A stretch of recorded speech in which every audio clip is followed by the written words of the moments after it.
The recording. Okay. December 3rd, 2025 City Council meeting for the city of Gerhard is called to order. Are there any conflicts of interest to be mentioned? No. No.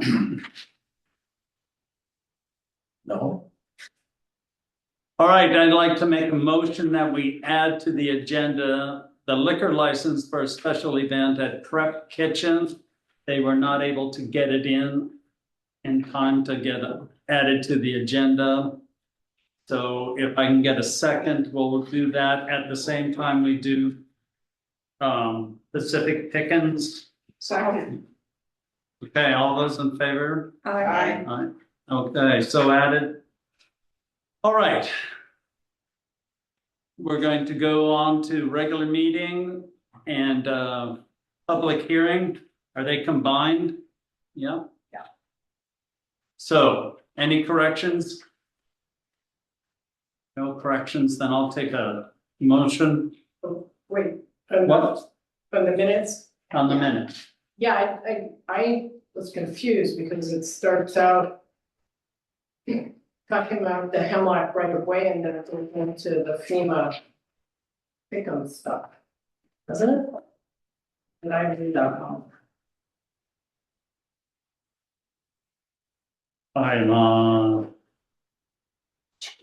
I've got the zoning ordinance. This whole page on page 1 is all about the theme. Right, but the third paragraph on the first page is talking about the Hemlock right of way. And then it goes into the FEMA pick'em stuff, so I was a little confused about that transition. I think that must need to be corrected. We did the theme of that meeting, didn't we? I'm pretty sure we did. We did. So that line needs to be amended. Third paragraph. Well, How many lines down? Because I'm not, It's the third paragraph, the first sentence. It wasn't a street vacation. It was the hearing for the Gerhard zoning ordinance. got it. Okay. Yeah, that does. Yeah. Okay. Motion as corrected. move to approve the minutes for the public hearing and regular meeting of the city council Wednesday, November 1st, 2025 with corrections. Second. Second. All those in favor say aye. Aye. Okay. Moving on. I don't have anything to report. And if I did, everyone have a good holiday season. We got king tides, so be careful out there. I saw people out clamming today and you gotta wonder about those sneaker waves. Okay, Sharon. I don't have much to report. I attended the Seaside Airport Committee meeting last week. They had a couple of incidents, a guy who apparently worked for one of the timber companies landed his helicopter on their property, which is fine, and he's absolutely allowed to do that. And it was vandalized. I guess a person approached him, the pilot, first of all, and started berating him. And then apparently came back later on and vandalized the helicopter. Also, the second thing that happened over there is the street crew, Seaside street crew, was allegedly told to prune some trees in a certain location and they cut down all 5 trees. That's all I have to report. Alana?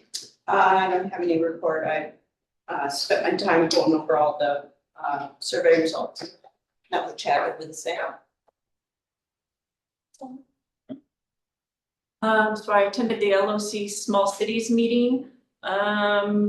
Updates in 2026, you can expect that at the Oregon state level, they're gonna make another run at the TLT change this time 60-40 with 60% going for government business, including infrastructure and emergency services, and 40% will be scrutinized closely and must go to promoting tourism.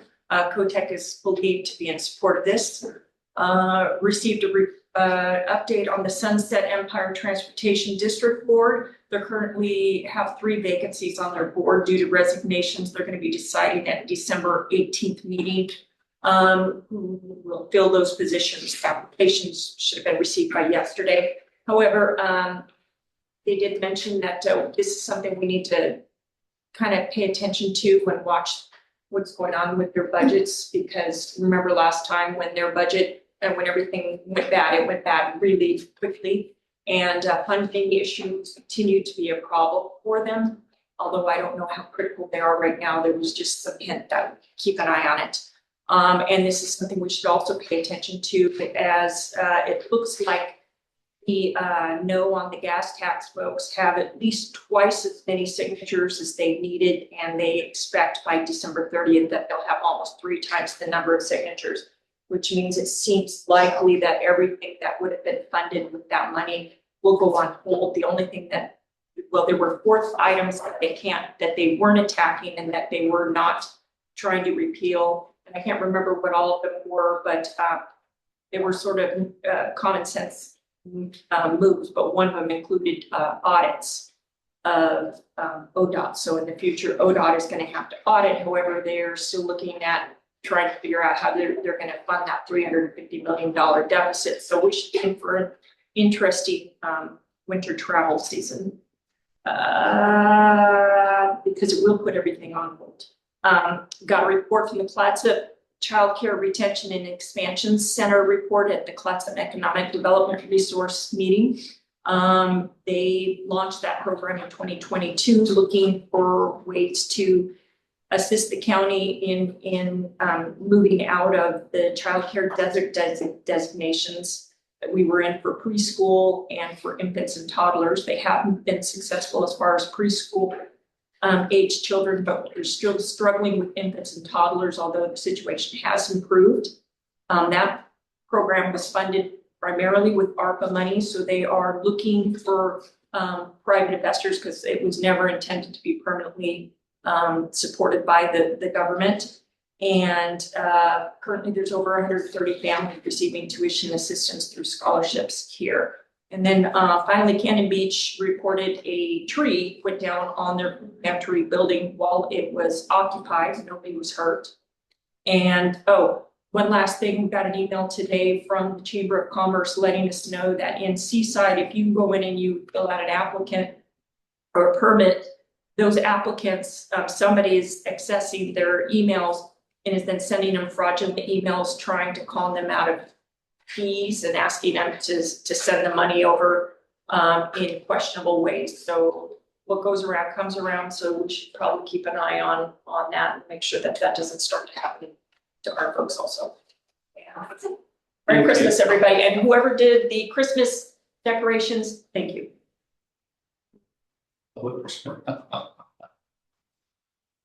I have nothing to report, thank you. Okay, just a little correction in our timeline. The planning commission didn't meet last month, so there is no report. That's why I just skipped over it. It was lined out. City officer reports. Sergeant Brown, you're in for Josh. I am. I have a pretty short day. I'm sure you all see we have our stats provided to you. We have a new format now. This is coming out of Central Square, so this will be how it is now in the future. So I like a little bit easier. Last month we had a total of 126 calls for service. We are up to a total of 612 cases for the year, and after Thanksgiving it was all quiet in Deerheart. Oh, don't say the Q word. No, it's too late. It's already passed, so I can't come back home now. Mm-hmm. And that's it, unless anybody has any questions for me. Any questions? Thank you, Sergeant. Okay, Fire Chief Josh is not here. So Hank, I don't know the exact title that they hired you under, but acting in capacity. So I don't have stats for everybody, but I wanted to come in and introduce myself. My name is Henry Schindel. I'm an acting capacity firefighter for Clear Heart now. It's an honor and privilege to be here. You guys will see me around quite a bit as I move through the ranks of the fire department for the next 20, 25 years. So I'm pretty excited to be here. Okay, thanks a lot. Great. Hank, it's been a great addition. He served time in the Navy as a firefighter. He started in Gear Heart as a volunteer with no intentions, no ideas that there would be a job coming available or not having. Saw the opportunity and went for it. And I've had the opportunity with Josh being gone and covering for him to respond to Hank quite a bit lately, and he's doing a great job. Thank you for your service. Good job. And Good to Hank, hear. are you a paramedic also? I'm working on my EMT certification. So I have one more benchmark. Thank Welcome aboard, kid. you, President. All right, moving on. Master of money. So our property tax payments come in weekly. In the month of November is the only time that we get weekly payments as people make them up with the county. And it's looking very strong. The city did see our anticipated potential refund credits withheld. They were withheld for Charter Communication, CenturyLink, Loomis Technologies, and Pacific Core. And just as a reminder, those potential refund credits are PRCs. Whenever a company or somebody challenges their property tax assessment or an appeal process, if it's over $1 million, the county assessor can issue withholding a certain percentage of those funds until the appeal is resolved, so that we don't have to pay back money. So they kind of put it aside just to kind of help in case there's a problem. So the good news is those PRCs were less than we thought, and Georgia Pacific withdrew theirs. So we still have some. Our portion withheld was a little over $10,000, and we originally thought it was going to be $38,000, but we had made an adjustment in our last budget before it was approved because Georgia Pacific was probably going to be resolved. So we had already made an adjustment in our budget, but this is much better than we had thought. So that's good news for us. In revenues, the city also received a payment for our state revenue sharing program in Fund 45, and we will probably wait till our next payment in order to make our grant recipient payments, just to make sure that we have enough money in there, which will probably be around March. Noteworthy in expenditures, there was an account description change in 10-1302, so in the fire department. The line was division chief, and we've changed it to train/operations staff as our staff member moves through the ranks. So we changed that title. There was an audit payment in 10-1046 for the completion of our June 30 audit. And there was a payment to Cardination in 10-1745 for providing professional services for maintaining the city's GIS mapping. And they, it was for the month of July, August, September, and October. They had switched billing companies, and they did not realize that we were not getting the invoices. So once we contacted them and they contacted their new billing company, they realized we pay $500 a month for that. So it's it looks like a lot of money was there, but it is for several months back. There was a payment in 30-3061 to Roto-Rooter for the disposal of materials from the water treatment plant. That's something that we do, I think, yearly. Twice a year. Twice a year, that is a regular part of maintenance. There was a payment to FFA Architecture and Interiors in 797900 for assistance with the public safety building project. for some cost estimates and remodeling option, potential that Chad had talked to them about. And note that in the check detail, there is a voided check to Recology on 11/12, so Recology has a 0. We had a charge and I was holding the check as they looked into it. And they could not prove the additional charges because they said our dumpster was over, and apparently they take a photo so that they have documentation to electronically prove. So they had no verification of why that charge was charged, so I was able to avoid the check. So that's why there's a 0 there. That's all I have. Great, thank you, Justine. Public Works Director, Mark McFadden. Good evening. It's pretty much been, status quo with us this time of year. We just try to get rid of water and pine needles and all that stuff like that as far as streets are concerned, and that takes up a lot of our time. My guys will be busy doing the maintenance on most of our equipment. We try to get it all fixed and ready and done. We're still working on getting that section of sidewalk done. Hopefully starting tearing it out next week, I hope, if things go right. At least the worst part of it for now. It's just hard to get anybody to do anything when there's not a lot of people around here anymore, and concrete guys are busy. So, and we're trying to get that done. As far as the water plant's concerned, this is the time of year where we got a lot of valves and maintenance and stuff to do on it from doing Band-Aids all summer because we can't shut down. So this time of year we can shut down. We had a little issue last month with one of our water tanks for the filters. There was some corrosion, it rusted through, so we had to get in there and cut some deals off and re-weld a flange back on and get it all replumbed and put back together. Problem is, makes it harder is those filters have to come out and they can't stay dry for more than a few hours. You got to keep them wet, keep them moist while you're doing all this work. So it was kind of a problem, but it went pretty smooth considering. We're going to end up doing the other one probably. I would look at this time, maybe January, February next year, we'll probably put both of those out and redo them. And I've had to do it before where they crawl in those tanks and weld up spots, and just the electrolysis inside those things from the backwash will eat holes in those tanks eventually when they're not coated. Coating gets scraped off and it's just wear and tear. So normal stuff. We just got our yearly water rights compliance report done that we do every year with Chris Side, our geotech, and it was submitted to the state.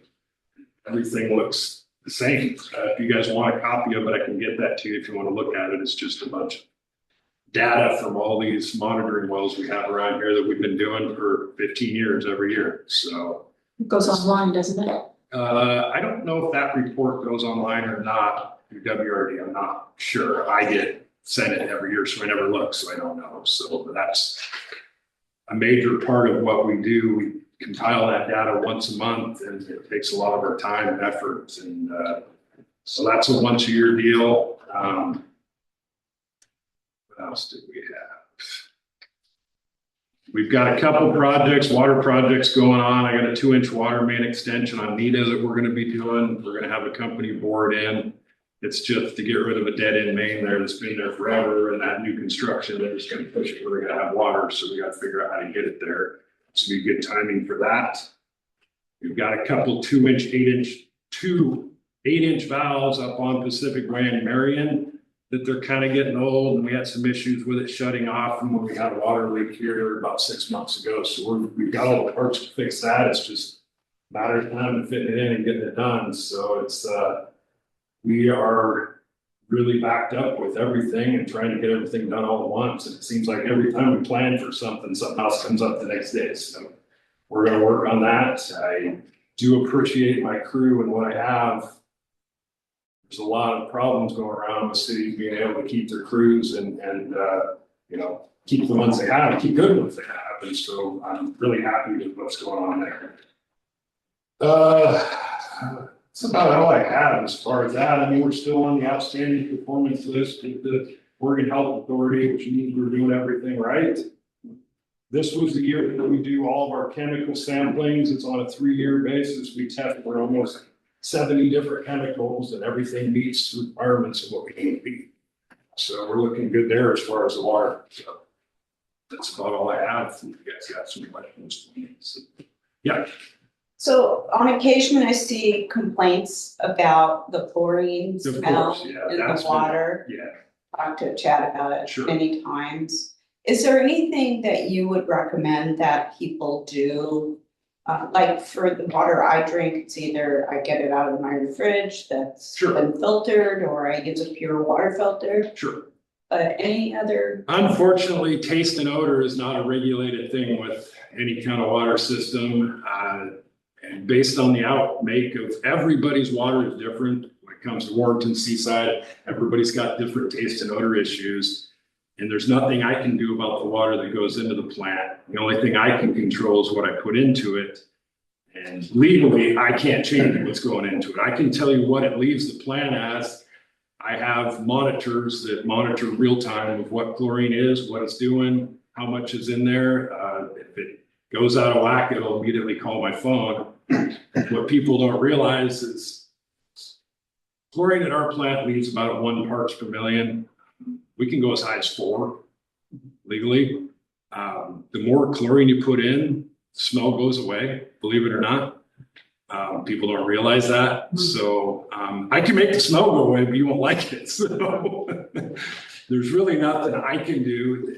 It can be a problem this time of year because we have minimal people in town. Water's not getting circulated like it was in the summer when we're running 600 gallons a minute wide open all day. The water sits in the tanks more.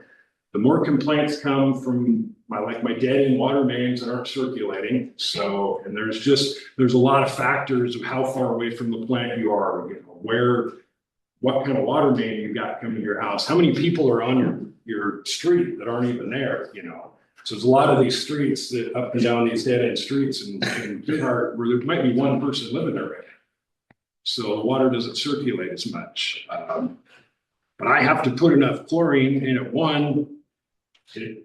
It's what we use to remove the arsenic as well and mixes with the ferric. And so I have to put an X amount in to help remove the arsenic. 2, I have to keep a residual in the water lines at all times, no matter what. So leaving the plant, it's going to be lower out in the highlands because it takes longer to get there. It's going to eat up the chlorine more as it gets out to the highlands. So I don't really have a fix for. So, and some people just don't smell it at all when it's there. So I know I live in Warrenton and I know every morning when I turn my faucet on, I smell chlorine too. So, but normally if you let it run for a little bit, it's gone. right, So it's just that initial turning it on. So. Mark, can I add to that a little bit? We've done some research. Mark and I have talked about this over the years, and we've had many people kind of question it. So the scientific reasons that we can smell chlorine in our water is also because your heart is on groundwater, and our water is already naturally filtered through almost 150 plus feet of sand. The problem that we have is our water is too clean. So what happens is we have very low organic matter in our water because it's coming from 150 feet down in an aquifer. Using Warrenton, like he was saying, the chemical differences between all the different cities, Warrenton grabs their water from Young's River, right? Lewis and Clark. Lewis and Clark, excuse me. Lewis and Clark River, which has a lot of organics in it. So because our water, we have to put in the minimal amount of chlorine, and we have a state-of-the-art system that does that.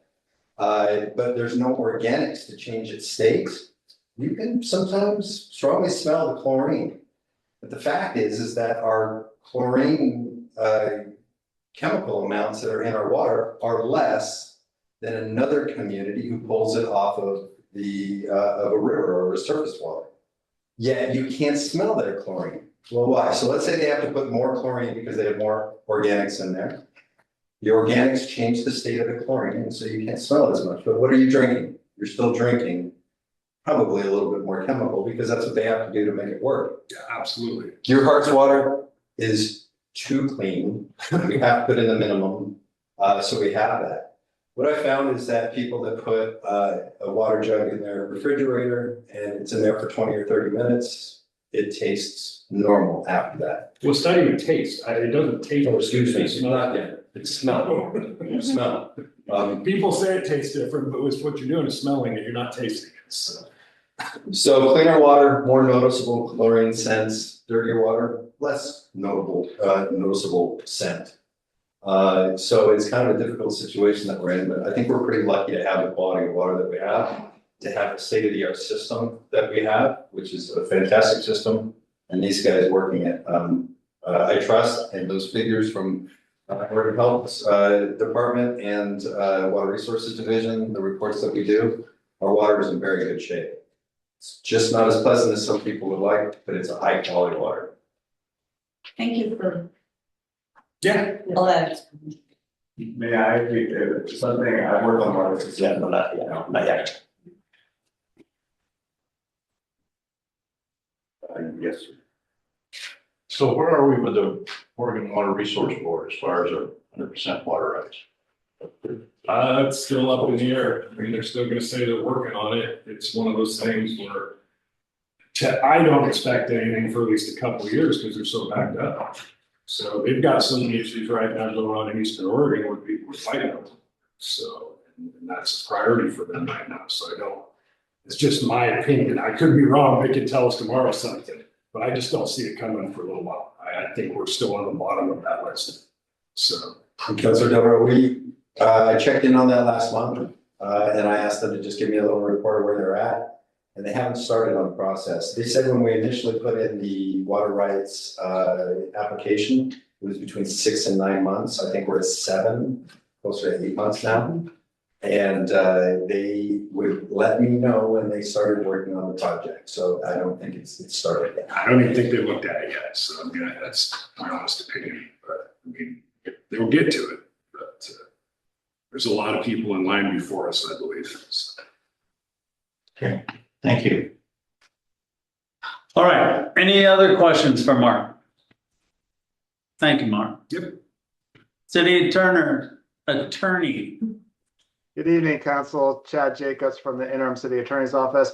I don't really have anything to report. I'm happy to answer any questions you might have. And if not, I just want to wish everyone a very happy and safe holiday season. Thank you. Right back at you. And I want to tell you, we appreciate you helping us out the way you have been. It's been an honor and a privilege. Thanks a lot. All right, moving on. Chad? Thank you, Mayor and Council. In regards to attorney, I've been discussing this with the council. We had one interview with the gentleman Robert, and he did a great job, a good guy. We're just not sure that that was the direction that we want. I've been speaking with Chad Jacobs to make sure that we're not imposing too much on him, and so far we've been keeping out of trouble. So he appreciates that, and that he is going to continue to help us work through this issue until either their circumstances change or we decide to go in a different direction. So I'll keep you updated on what we learned from discussing with availability of other attorneys around here, potentially opening up the RFP process again. But for right now, they are taking a great care of us. Mark and I have been working on some flooding issues on Earhart Loop Road that are creating some situations. This is the sinkhole house on the end of Pfeiffer on Earhart Loop. Mark is working up a plan for an emergency plan for that to assist in the drainage. I think Mark's got a very good handle on it. We've also been discussing this with some engineers. And they're helping us with that as well. We're going to be looking at a temporary fix for this drainage issue. And then soon, I have a feeling we're going to be talking to the council about potentially setting up a local improvement district for potentially taxing some of the folks that are around there to help with this water issue so we can repair it in a manner that is permanent. Because the city at this time does not have the funds to just go ahead and make these repairs. And just as a reminder, this is not a system that the city installed or knew about until recently, or this issue, and we're trying to help everyone we can. with these business owners that are seeing some potential flooding, such as Bud's Campground and all of that. So that's another situation that is taking some of Mark's time, but he's doing a good job at that. I held multiple potential beach bench calls and meetings. I've met with two groups of people now. One has selected a spot for the bench. I'll be discussing that with Mark. And talking about installing that, working with 5 people right now, actively working with 3. And seeing if I can engage with the other 2, and then once we get those solved, we'll move on to the next 5. So hopefully here soon, when time allows, we'll start looking at installing one of those benches around town. A2 freshwater sign complaint update. The signs have been removed out of anywhere that looks like it would be in the wetlands area. There are a few signs that remain, but they're all on private property and outside the wetlands. So I think that has finally come to a resolution.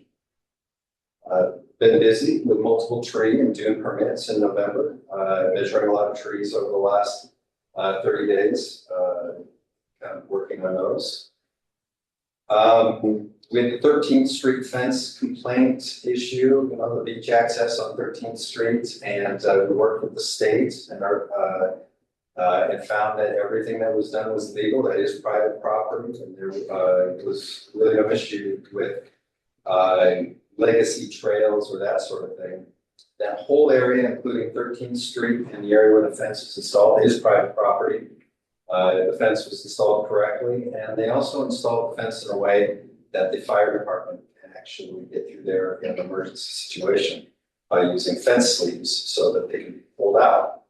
I think that the homeowners down there are still trying to maneuver and figure out how they're going to reinstall that trail a little bit. I'll keep you informed about how that's going.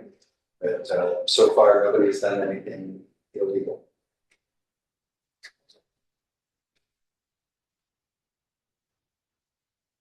That's what I have to report for now. Thank you, Charles.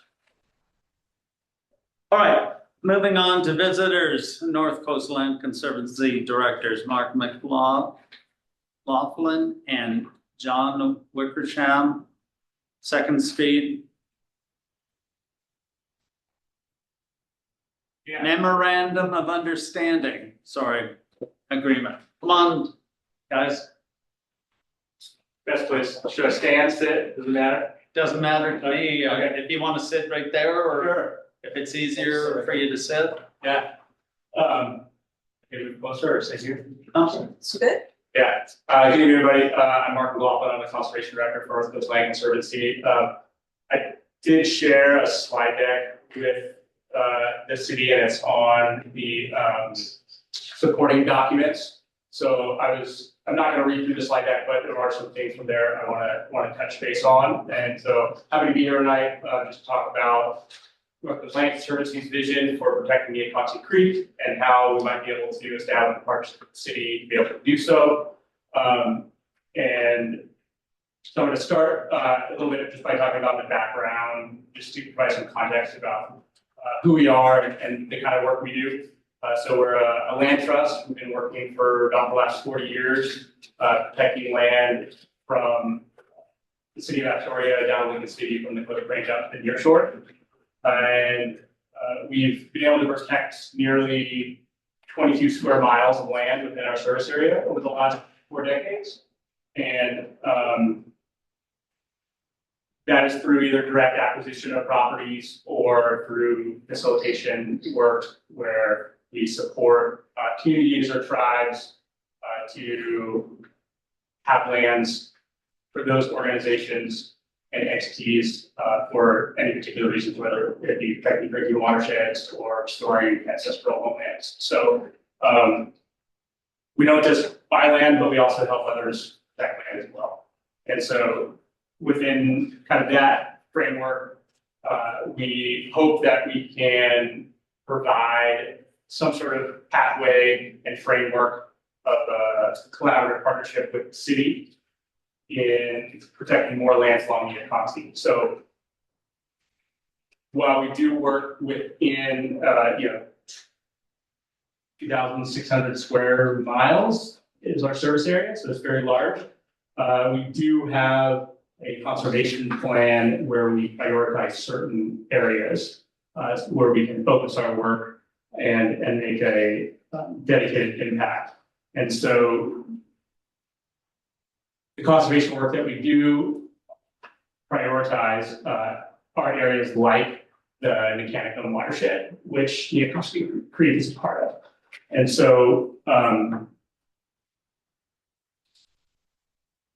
places like the Neocosky Creek, I think are not only important for just the city itself, but it's an integral piece of a larger watershed and will also help with aligning and tying to the comprehensive plan of the city and your strategic land use goals. So I did make a few notes on some of those that I wanted to talk about. So goals 5, 7, 11, 16, and 17. So what a framework might look like and how do they align with some of those relevant comprehensive plans. Again, a lot of these notes that I'm talking about right now aren't in the slide deck.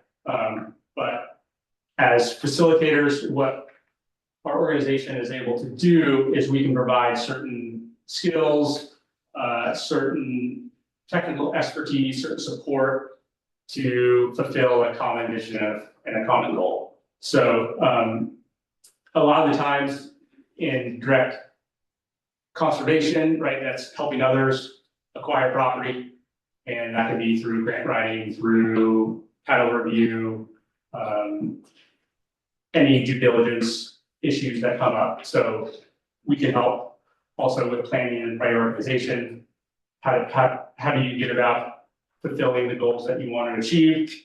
And so we have a variety of examples of where we work with communities along here. A lot of times, or more recently, it's been with protecting lands for communities' drinking watershed. And I know Neocosky Creek isn't part of your drinking watershed, but it's connected in some fashion as part of the aquifer. Absolutely. So, I know you're not pulling water from Neocosky surface water, Neocosky Creek, but it is integral, I think, to providing those ecological services. So on, I think it's page 9 of the slide deck, there's a map there of the Neocosky Creek corridor.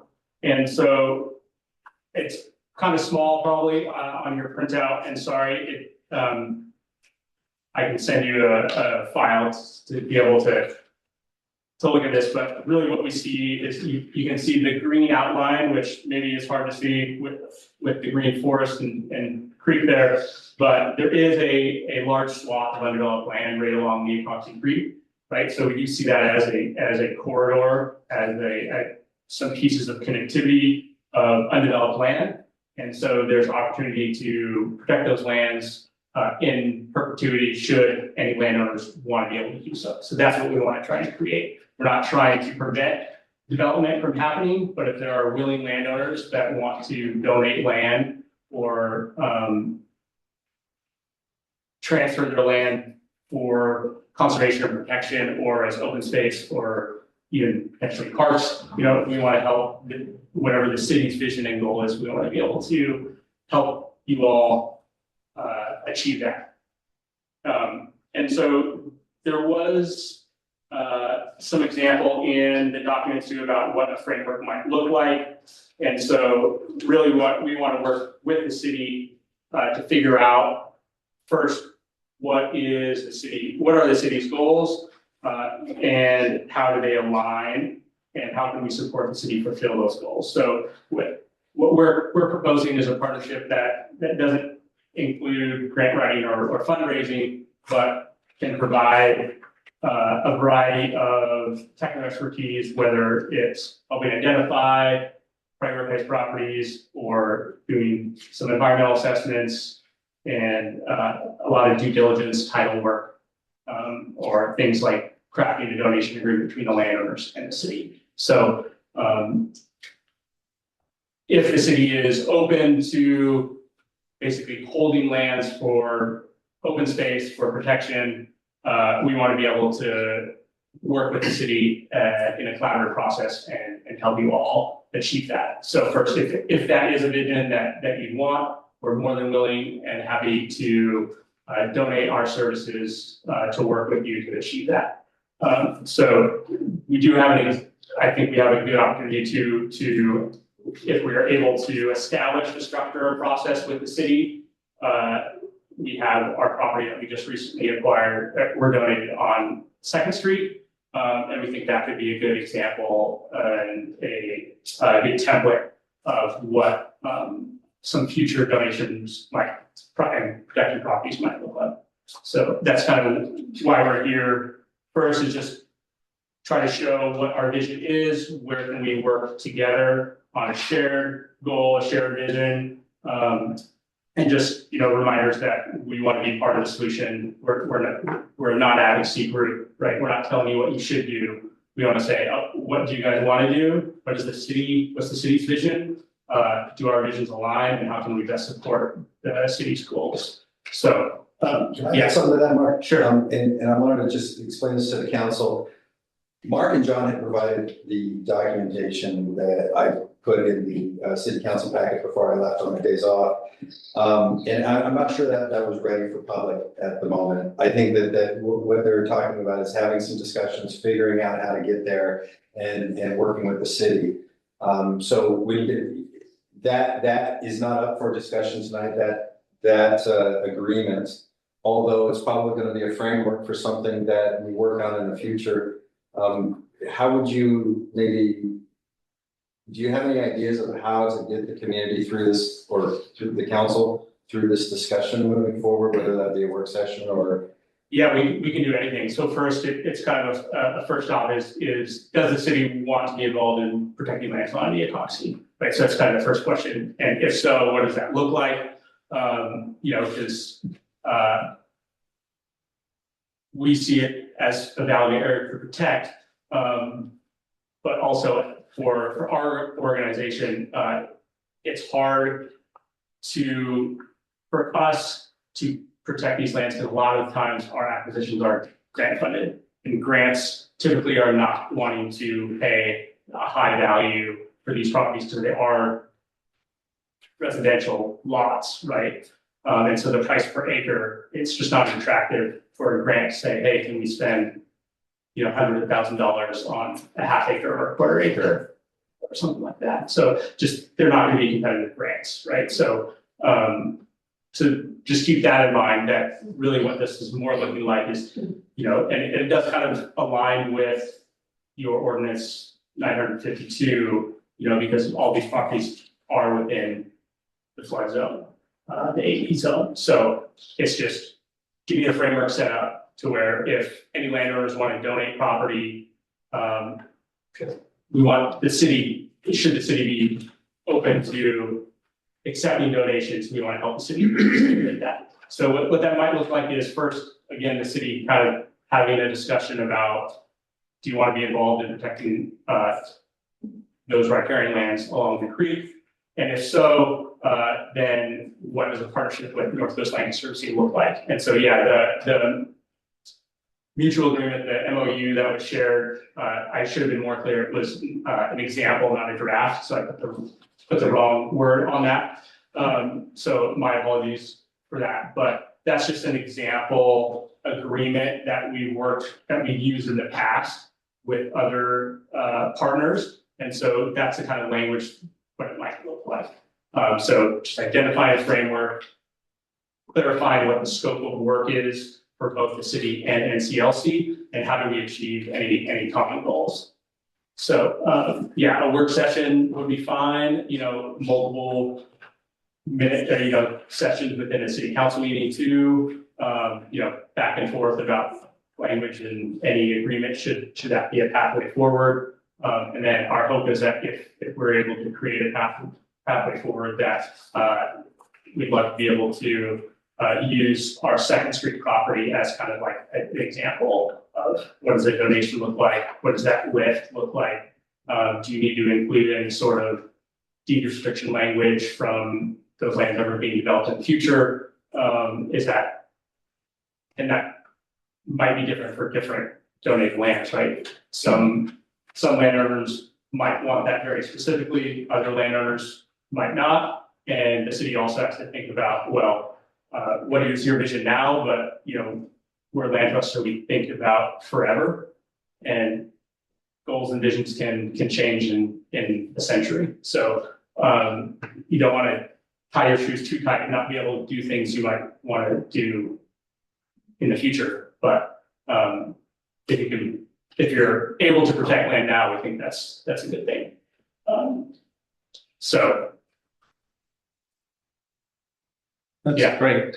Yeah, we're more than willing to work with the city, with the council, to create a partnership and align with whatever the city's priorities are, both for conservation and long-term stewardship and watershed management. So, and I'm happy to answer any questions about what that might look like, or if there's anything on the slide presentation that I shared. I'm happy to talk about any details on that here. Yes.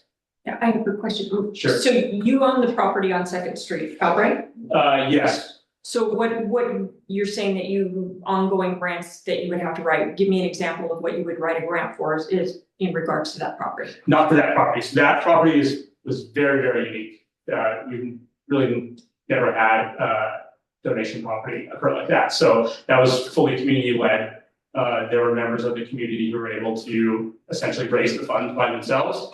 And they needed us just to help with donating the funds to acquire the property. So it's a very unique situation. That type of acquisition has never happened with us before, and we don't really see it as a viable repeat all the time, just because the cost is so high. So there wouldn't be any grants associated with that property.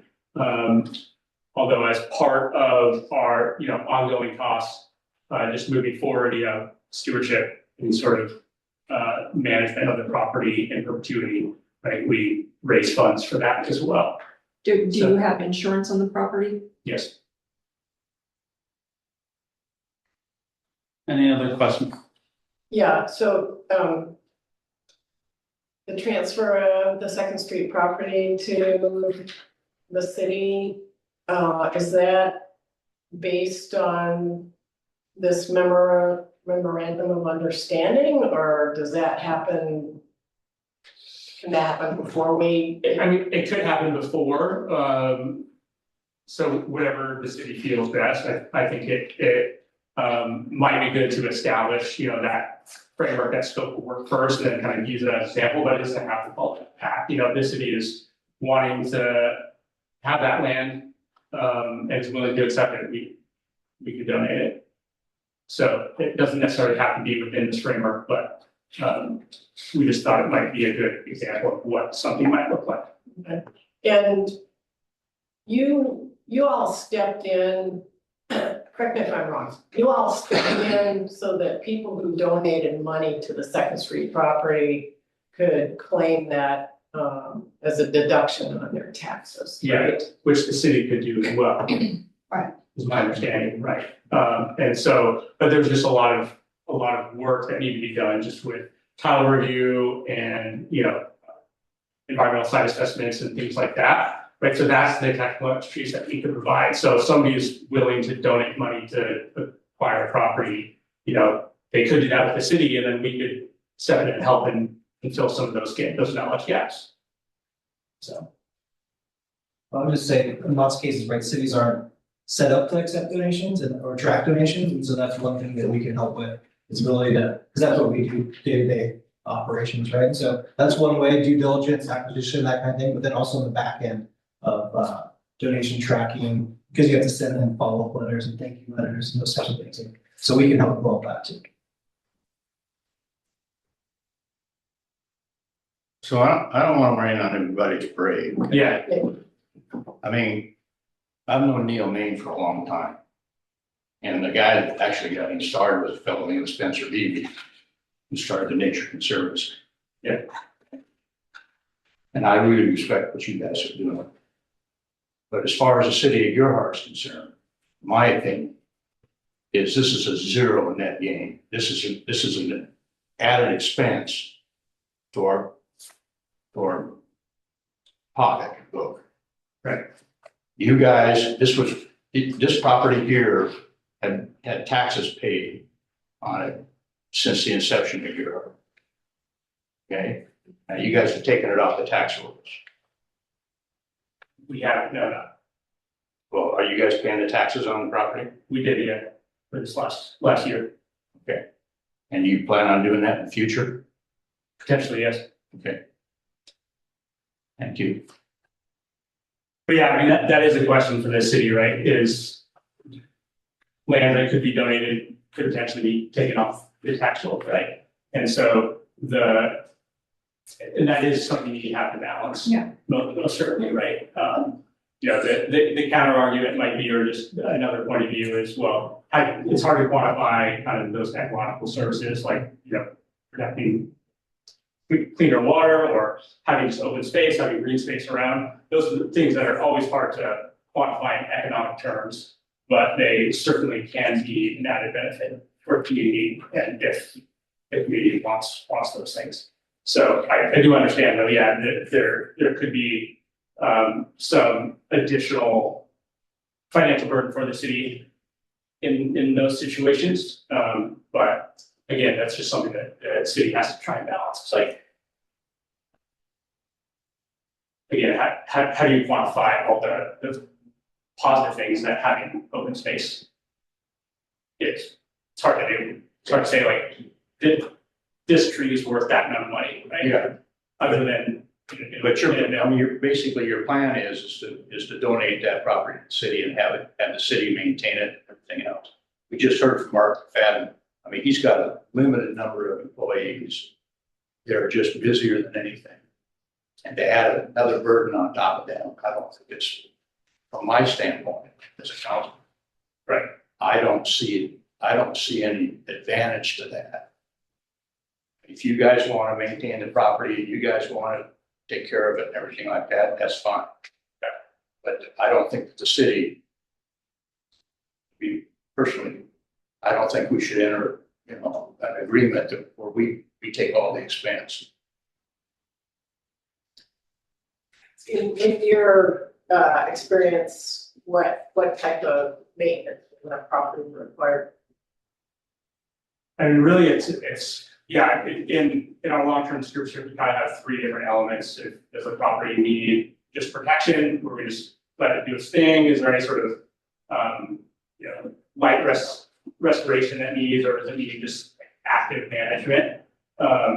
And so we usually club our property into one of those three categories, but with always nuance to that. And so, other than maybe treating some ivy or any hazard trees, we just that property would be more in the protection category. Where you Right, the land stewards, myself included, yeah, removed all the ivy. yeah, So you've got that as a volunteer effort. That's not an expense to the city. yeah, we have a huge volunteer base that helps with things like that. So potentially there could be very little in the way of maintenance for that property.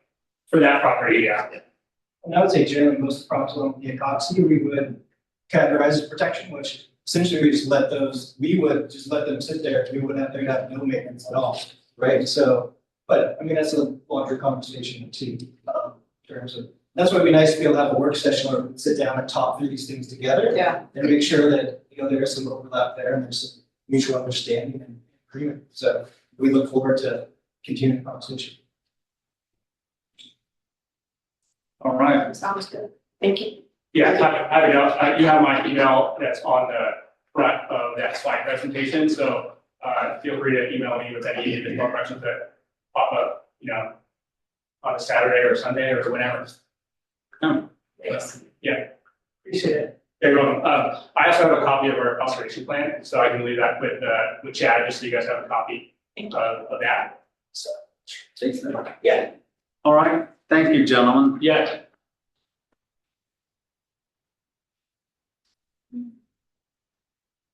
Happy holidays, everybody. Thank Good day. you. Same to you. You'll be hearing from us. Okay. Okay. Ready? Moving on. Public communication, written and oral. Okay, here's the word. Anyone wishing to address the city council concerning items of interest not on the agenda may do so at this time. All remarks will be limited to 5 minutes per person. Requests to comment electronically must be submitted by email to the city recorder at info@cityofgerhart.com no later than 4 p.m. the day of the meeting. In-person attendees wishing to speak are required to sign in prior to the meeting. All right, so we have 2 sign-ins. And I'm gonna go, number 1 is, I want to say Rick Newton. State your name and address, please. Well, I'm Rick Newton. I live at 765 Southwest 8th in Warrenton, but I own 1668 Pfeiffer Heights. That's one of my houses I own. Does that tell you everything you need to know? Okay. I'm here because Miss Hamilton offered me her house for a ridiculously cheap price that I would not take because I don't take advantage of people. So I started looking at the hole in the ground, and I'd like to put that to bed tonight. She did not call me in, but I'm often called in to hunt, to figure out things. When you have a thief, I love hunting humans. I gotta tell you, that's so much fun. But I sort things down till I get to the bottom, and 2 things pop out the bottom. And so it took me several months to figure everything out as to who owns the hole. And I hate to tell you, but you guys do. So I'll give you these. Yes. A city manager in another city that I work with all the time to help. I had him go through here, and his opinion was you guys own. And I'm not trying to. Oh, I almost forgot. You know, I've worked with North Coast Land Conservancy for more than 25 years. They've got a great group. They will not take advantage of you, I do not believe. And I helped them get the acreage next to me. So, okay, when you look in here, Mr. Mayor, let's start with the first arrow on the front, please. Read me what that says. March what? You go ahead. You can. Okay, 1979. Next page, ordinance 512. Now, do you see where my next arrow is about an ordinance annexing Pfeiffer Heights to the city of Gerhart, subject to rights and all the other stuff there, which describes it. Okay, let's go to the last page, which is the bullet. Do you see on the last page where I highlighted C?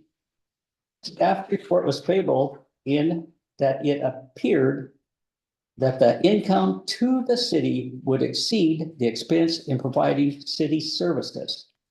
Now, maybe my guy's wrong, but normally he's not. He said that includes the infrastructure in the ground just like anywhere else. So I'm sorry, I'm not here to bust Chad's chops because I like him.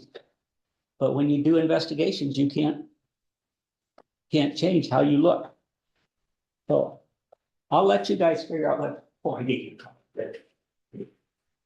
I'm sorry, Chad, I'm not here to bust you. No, this is something that we know about and we have discussed. Okay. And I'm not prepared to update the council on where that was because of the lawsuits that we were working through, but it was determined that, well, there was no determination of this drainage system. This determined it, I believe. And it's under private property, but that's, yeah. But if you look at the other one, and that's from 1979. The main reason I did this is because when Miss Hamilton walked into her house to talk to me, she has PTSD from dealing with this. From my looking, I understand it was first reported in 2016 or 17. There's a soft spot there. And anybody's been around knows that when you get a soft spot, that means water's taking sand away. Whether it's a road, a garden, whatever it is, something's moving. 2019, I understand she started dealing. And I have to tell you, she sold her house cheap. She looks so much better, you can't believe it. It's like a ton of weight was lifted off her shoulders. Because I tell you what, I was prepared to assist her to take you guys to court. And it's not whether I like somebody or not, it's got nothing to do with it. Right and wrong is how I work. So anyway, She does not want to attack you in any way further, which is good. But, and I'm sorry, but I believe you, not ODOT, not the county, anybody else owns that hole in the ground. So do you have any questions for me? Yeah, so I thought the hole was not sinking anymore. I have no idea. I've watched it go down all the time, so I don't pay any attention. It's just a hole in the ground. If it is not sinking, that means the pipe, I'm sorry, this is my opinion, the pipe may be completely collapsed where it can't move any water. Okay, so I'm a little confused, because did you plant the big tree that's planted in the middle of it? Well, there's a different ownership. He doesn't, you don't own the house. I do not, but somebody from the Somebody else bought that, Oh, he didn't make and it. so he's just referring to the past. Got it. And I believe that hole will keep going down as long as it does. There's Now, a my, big my, tree planted in the middle of the hole. oh, great. So then you have roots to contend with too. I got one property that's got that problem too. My storm drains are not working at 1668, but I hope it's just sand on my side. I don't know yet. I will be finding out, of course. And I hope you'll still talk to me then. Any other questions? I don't have any questions Okay. at this time. Rick, thank you very much. Now, if you want to, if you have questions for me, call me. There's one thing I will tell you. I will not lie to you, even if you don't like what I got to say. And on that note, if you want to know what's going on in Warrenton, go to Facebook and look up Warrenton Deserves Better. I guarantee you will be amazed at the stuff that goes on. Thank you. You. Thank you.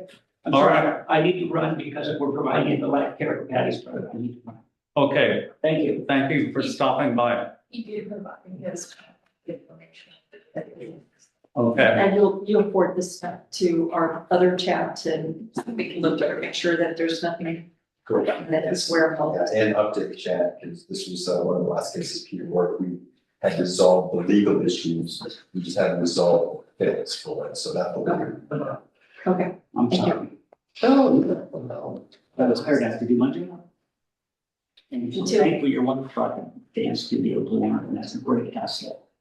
I don't know if Chad would agree with this, but I would recommend that we all present it to Chad and let him make any future comments on this until we get some more direction from him. And I'm sorry, what was his last name?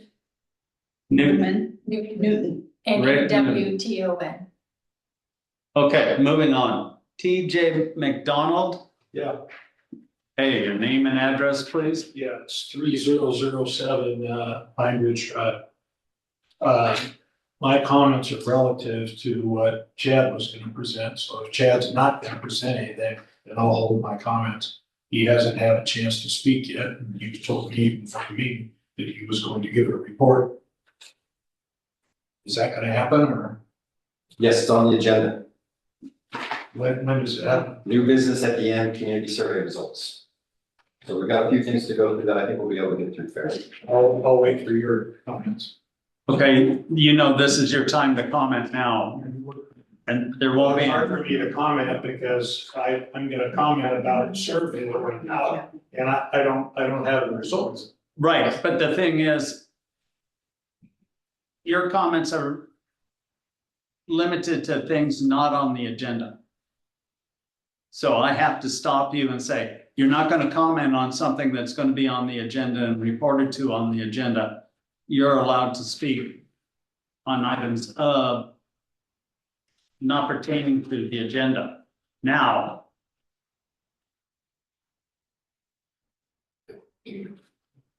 So we can have a 3-minute comment after Chad, but that's all it'll be. It won't be a 5-minute comment. Okay, Thank you. yeah. You had something to say? oh, I was just gonna ask if he could email us his comments after the meeting. So thanks. Yeah. Okay. I'm gonna move on to written public comment. We have, and this is the only letter from Tom Tees. Yeah, there's one on the back. Oh, and that's the population estimate. Isn't that interesting? every year. It goes down every year? And I'm sorry. That wasn't very nice. Thank you. Mayor, I do have one more piece of correspondence I wanted to discuss as well that I've got here. It's a little piece. A little piece that I'm gonna read about right now. And we also have this. Can I just ask one, sorry, Sure. can I ask one question about the Portland State report? Mhm. Do they know who's died? Yeah, I think so. I think that enters into their calculations. I'm not sure exactly how though. Department I'm of not Health positive. Services? But I would assume that the Oregon Health Department would report, but I don't know exactly how. I've got a comment on this report. Okay, so the first was 4/1/2020, right? 1807 population. Right? So, and then they did one 7/1/2020. So we gained 44 people. And then in 7/1/25, we only 7/1/24 to 7/1/25. With all the development that we've had here in Gearhart, we only increased by 10 people. That's why I was asking about the deaths. No, I just want to know where this guy's head is Well, and what information he's actually. but if you subtract the deaths, then that, Maybe, and some of the homes that are being built and the people that are coming. There are more people living in Gearhart right now than I've ever seen. Agree, and the numbers do, the 22.5% increase from the 2010 to the 2020 definitely show that. And Peter's point when he was dealing with this was, are they showing, is it accurate? And it challenged them and they moved a little bit, and I think that's one of those adjustments, but it really wasn't that solid. We've updated Chad Jacobs on this, he's taking a look at it. There's also a lot of people that build homes here in the community that are not living in them, you know, that there's second homes. So there is a consideration for that. Whether or not it's accurate is very difficult to answer, and Peter was not able to get very far with that, working with PSU to try to get them to redetermine some things. And so we're waiting to see what the new figures are. We forward those to Chad Jacobs, and we'll have some conversations with him to see if there's any wiggle room. But it is a census. It's a slow, long, arduous process. I'm not sure exactly. I think if you go down to Rishi Development, I think that the majority of those houses are full-time residents. Yeah, and whether or not they say they're full-time, or that they're saying that they're actually full-time elsewhere for tax purposes, or they're not registered here locally, they're registered in Portland at their home because they'd rather vote there than vote here, so that doesn't show them as residents. I think there are people living in Gearhart that are not residents of Gearhart, but they're living here, and that's residents defined as by the census. So there's a lot of moving parts to this, and it became very difficult for us to weed through it. And there did seem to be a lot of butter on that bread to be able to make them understand that we believe that we've grown much more than that. And they're like, well, this is the information we have. How do we, and this is a door-to-door census.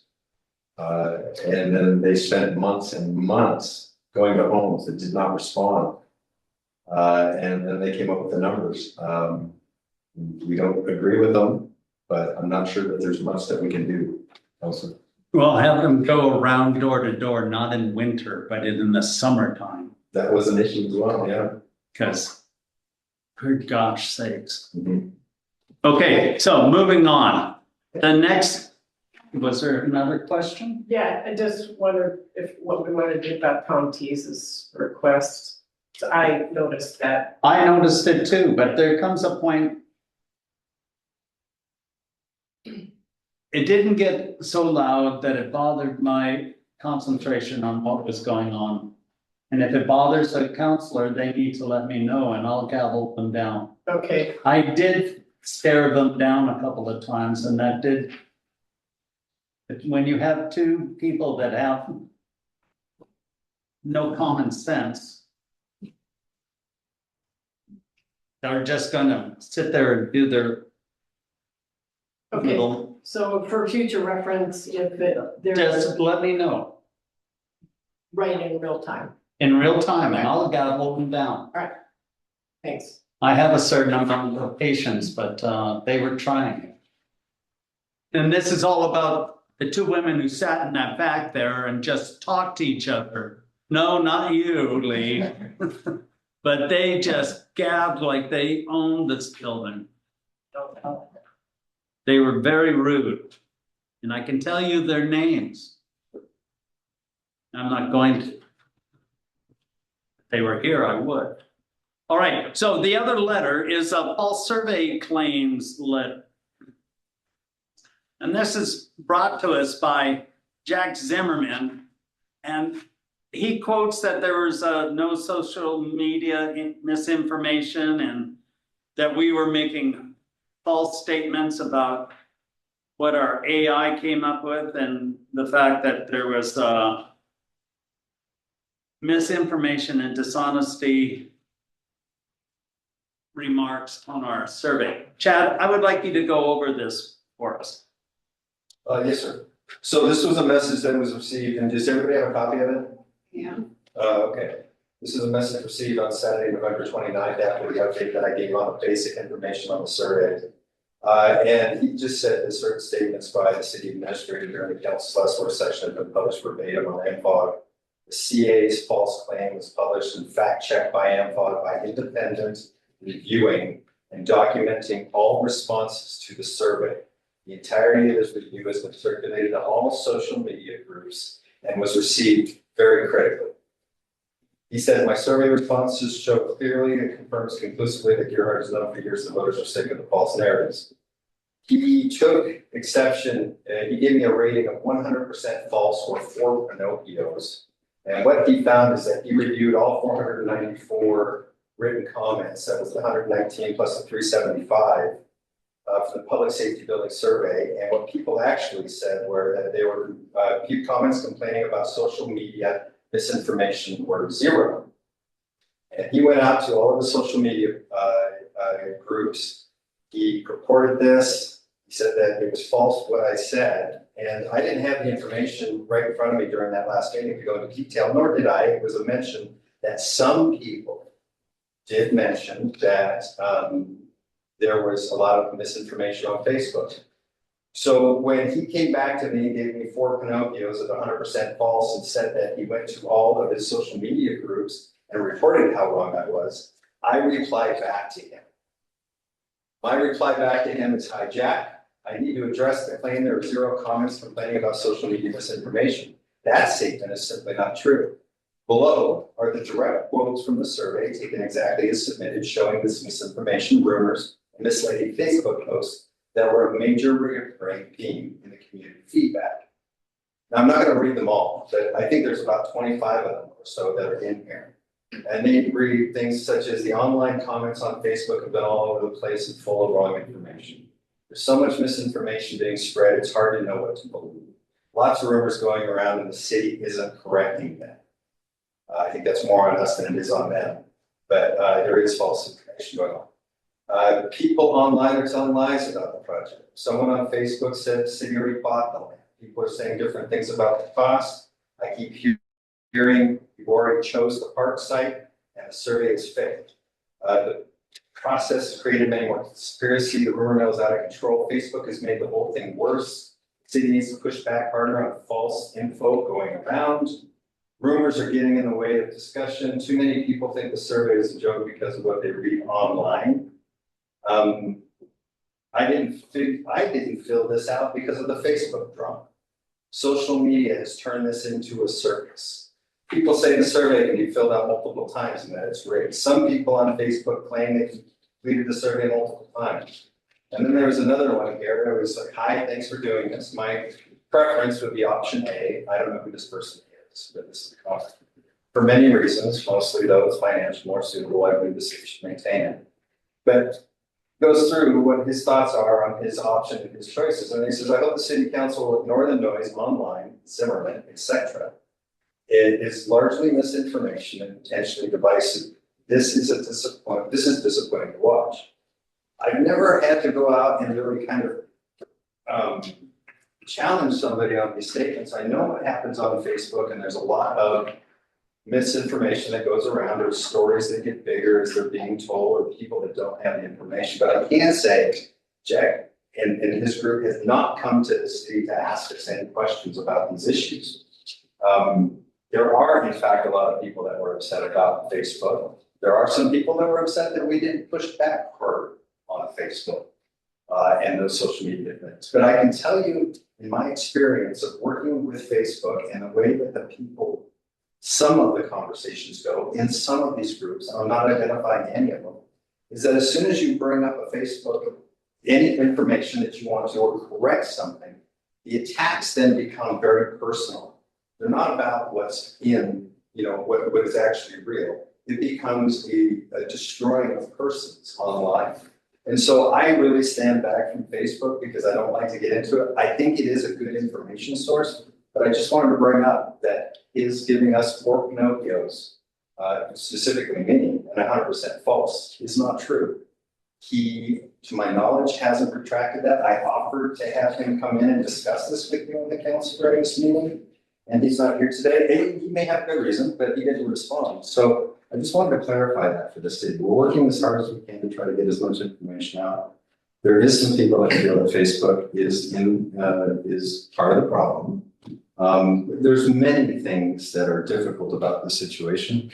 And what I want for the community is to support our volunteers, to support our fire department, and to help us figure out a way to get through the situation.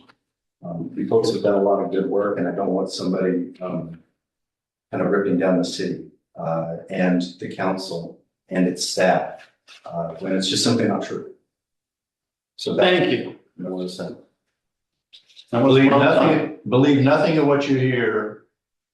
About 15% of what you read nowadays, and only half of what you see.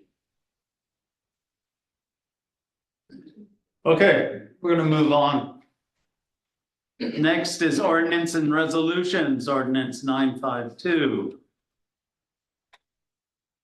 An ordinance repealing ordinance 947 in its entirety and replacing the text of zoning ordinance section 3.10 flood hazard overlay zone to implement FEMA's ESA-PICM standards with Gearhart revisions.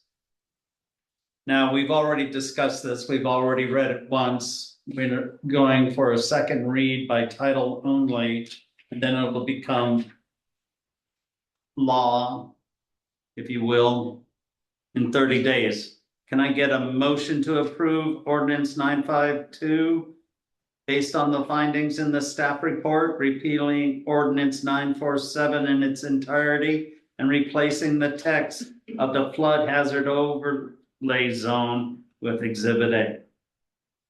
Move to approve ordinance 952, second read.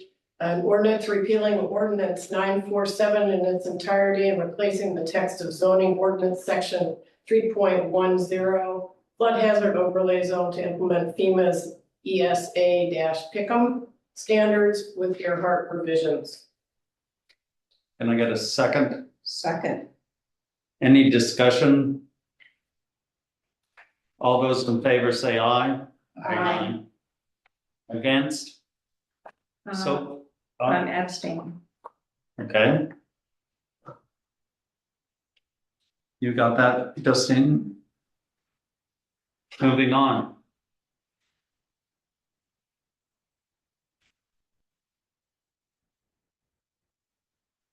Old business. Anyone wanting to comment at this time can raise their hand in the audience on old business. We're talking city attorney decision. Seeing none, we'll move on. So we have 3 options: continue BEH temporarily while council further evaluates the city's legal service needs, continue recruitment discussions, and direct staff to enter into negotiations with Mr. Lewis.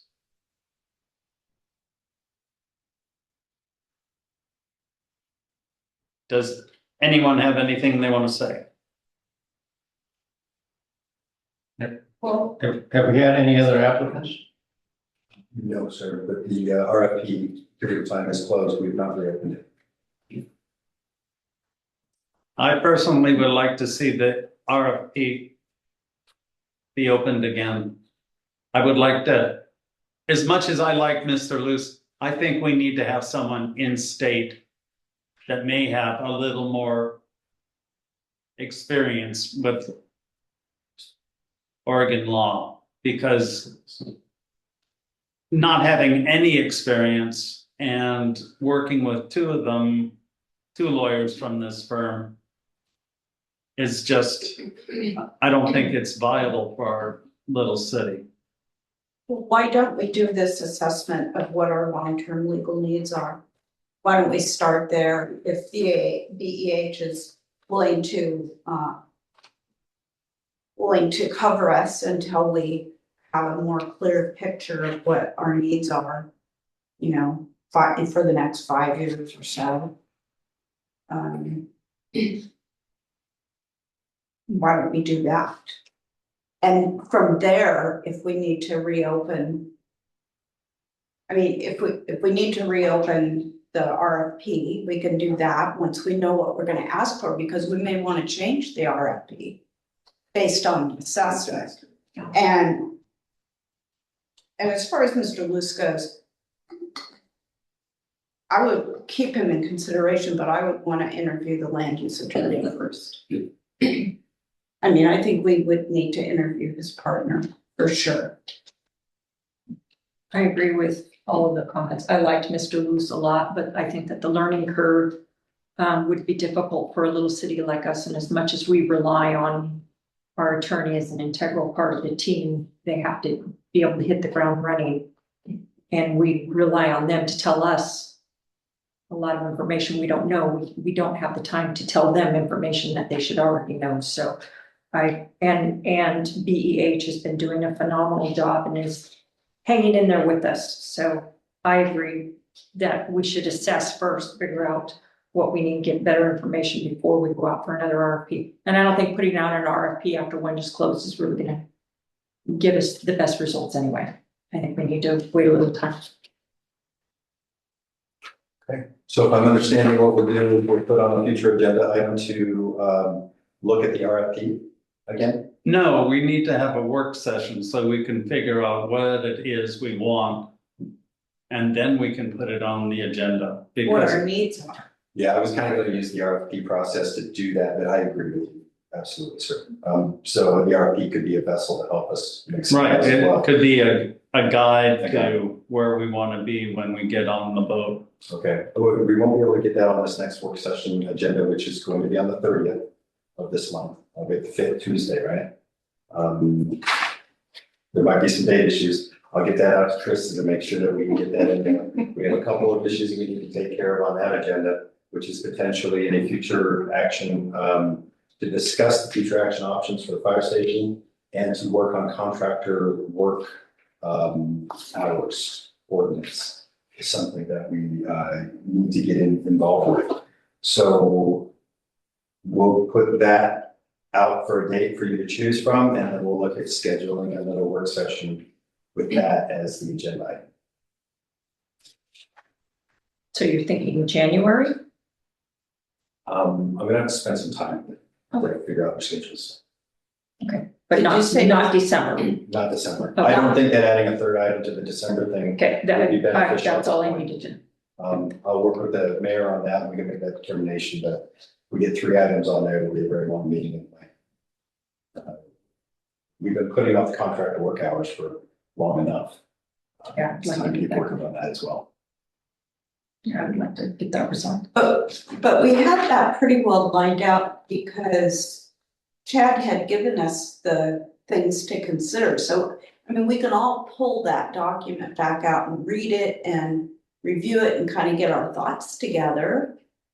I mean, even if it is January when we do that, we can do our homework. What we think we might want to change or keep the same. Well, my understanding was we were holding up because Chad Jacobs said there might be some more things that would be coming from their office as far as if we were gonna look at this as a whole comprehensive evaluation of the existing ordinance. We only have to do this once. There might be some other things that they would, from a legal perspective they might recommend. I think I want to involve them a little bit more. They took a pretty quick look at it and study, and gave us some information, in a pretty short period of time. So there's probably some other things that need to be considered. But so we would have, potential, public safety building, to discuss, and then contracted work hours to discuss. You know, I can work with the mayor and take a look at the agenda and see how much we're gonna pack into that, depending on where we end up. We've got a few things up in the air over the next couple of weeks with the public safety building. I'm not sure how much time we have to spend on that, but I did have a conversation with Chad Jacobs. He is good. They have had some changes in their, situation. They've got a couple of new attorneys that are on, and they're, they're capable of helping us through, to the summertime. So we've got a little bit of wiggle room. So we just need to adjust, take a look at our schedules and see how much we want to accomplish in that one, work session. So I'll leave the mayor on that. We can have that discussion this week, and then Christy and I will reach out to you and we'll put some dates out. Chad Jacobs. We've touched on two subjects that we should have touched with you and gotten your consideration. Can you work with us as we dive into this, what we need as an assessment for a lawyer if we want to put out another RFP? Sure, absolutely. And since your firm can go until summertime, I really appreciate that. That way it takes a lot off our shoulders trying to do everything at once. But the workers hours, you gave that to Chad? Yeah, so Chad and I have had some preliminary conversations when we first started looking at this. Then it sort of got put on hold for a little bit, and then we were emailing right before the break, and he asked if we could bring that back to the forefront. And so I'm having an associate in our office work on that right now. The one lawyer who was working on it in our office recently left, and so as Chad just mentioned, we have some new lawyers coming in. And so I'm going to have one of them work on that with me to get you some more information about the other areas that we had identified that are sort of problematic with the ordinance. And so if you want to have that on your work session for December 30th, we could certainly have that information back to you before that. Okay. All right. Thank you very much, Chad. Yeah, absolutely. Thank you. All right. We're going to move on to new business. You can request for a 3-minute comment. And I have no idea if it's supposed to be before or after, but I'm going to make it so it's after. All right, Planning Commission appointments. I have Don Frank and Emerson Fisher. Sorry, Emerson. I had it written down and I turned it over. We had no new applications, so that's why we didn't have any interviews. I'd like to nominate Don Frank and Emerson Fisher to be reappointed to the Planning Commission. Do you need a second or? I need a second. I'll give you a second. Don't we need to do that them separately? No. No. I don't need to do that. I'm sorry, that's a little presumptuous, but no, I'm doing it all at once. All those in favor say aye. Aye. All opposed? Emerson, another 3 years of your life. Ball and chain. Hey, the first year was fun. Thank you for your service. All right. Moving on. The next thing is the liquor license application review, special event, Pacific Pickens. And included with this is going to be in your desktop package is also a liquor license review for a special event, Prep Kitchen. That's the place across the highway, close to the Mexican restaurant. I just ate there the other day. I had a great sandwich. Cuba. What? It's been corrected every time. Cubano. My mistake again. English, foreign language for Terry. All right, so the new liquor license for Pacific Pickens is the same as we had before. They want to serve wine inside. And that's this weekend, the 7th. I'll give you a motion to approve Pacific Pickens liquor license application for its special event. I said, All those, any discussion? All those in favor say aye. Aye. Opposed? So passed. Next one is a liquor license application for a special event with Prep Kitchen. Now, Prep Kitchen is in a C2 zone, and what they want is a special event, full liquor license, so they can have brunch on Saturdays on 3 different occasions. 4 different occasions, as you can tell, as soon as you find it on the application. Back page of the synopsis under event information. Event date is the 21st and January 10th, 24th, and February 7th. What they want to do is be able to serve brunch from 10 a.m. to 3 p.m. Distilled spirits. including distilled spirits. And they're marking it as a private event. And this is That's private. this is in a C2 zone. So we're not talking about a place that doesn't have the ability to have a liquor license. So I'll make a motion to approve Prep Kitchen's liquor license application for all of the events. Listed, provided the required fee is paid with required application and insurance documentation no more than 5 days prior to each event. Okay, I would like to add a little condition, and if anything gets sideways at any of these.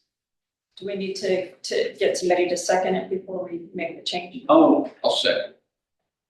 so if anything goes sideways, and when I mean sideways, where we have to call someone to enforce a law or a minor, all the other dates are canceled as far as our liquor license approval. So, Mayor, after our conversation, I wrote down a couple of different things that I think that there's 3 items I would like to add into the motion, if you would consider. The first is that the fee is actually $25 times 4, so it would be $100 because it's $25 per event. Right. So we would expect to receive 4 fees from that. The other is that if there is any problem occurs, the city reserves the right to revoke events afterwards. Because we've never done one that has 4 dates on it.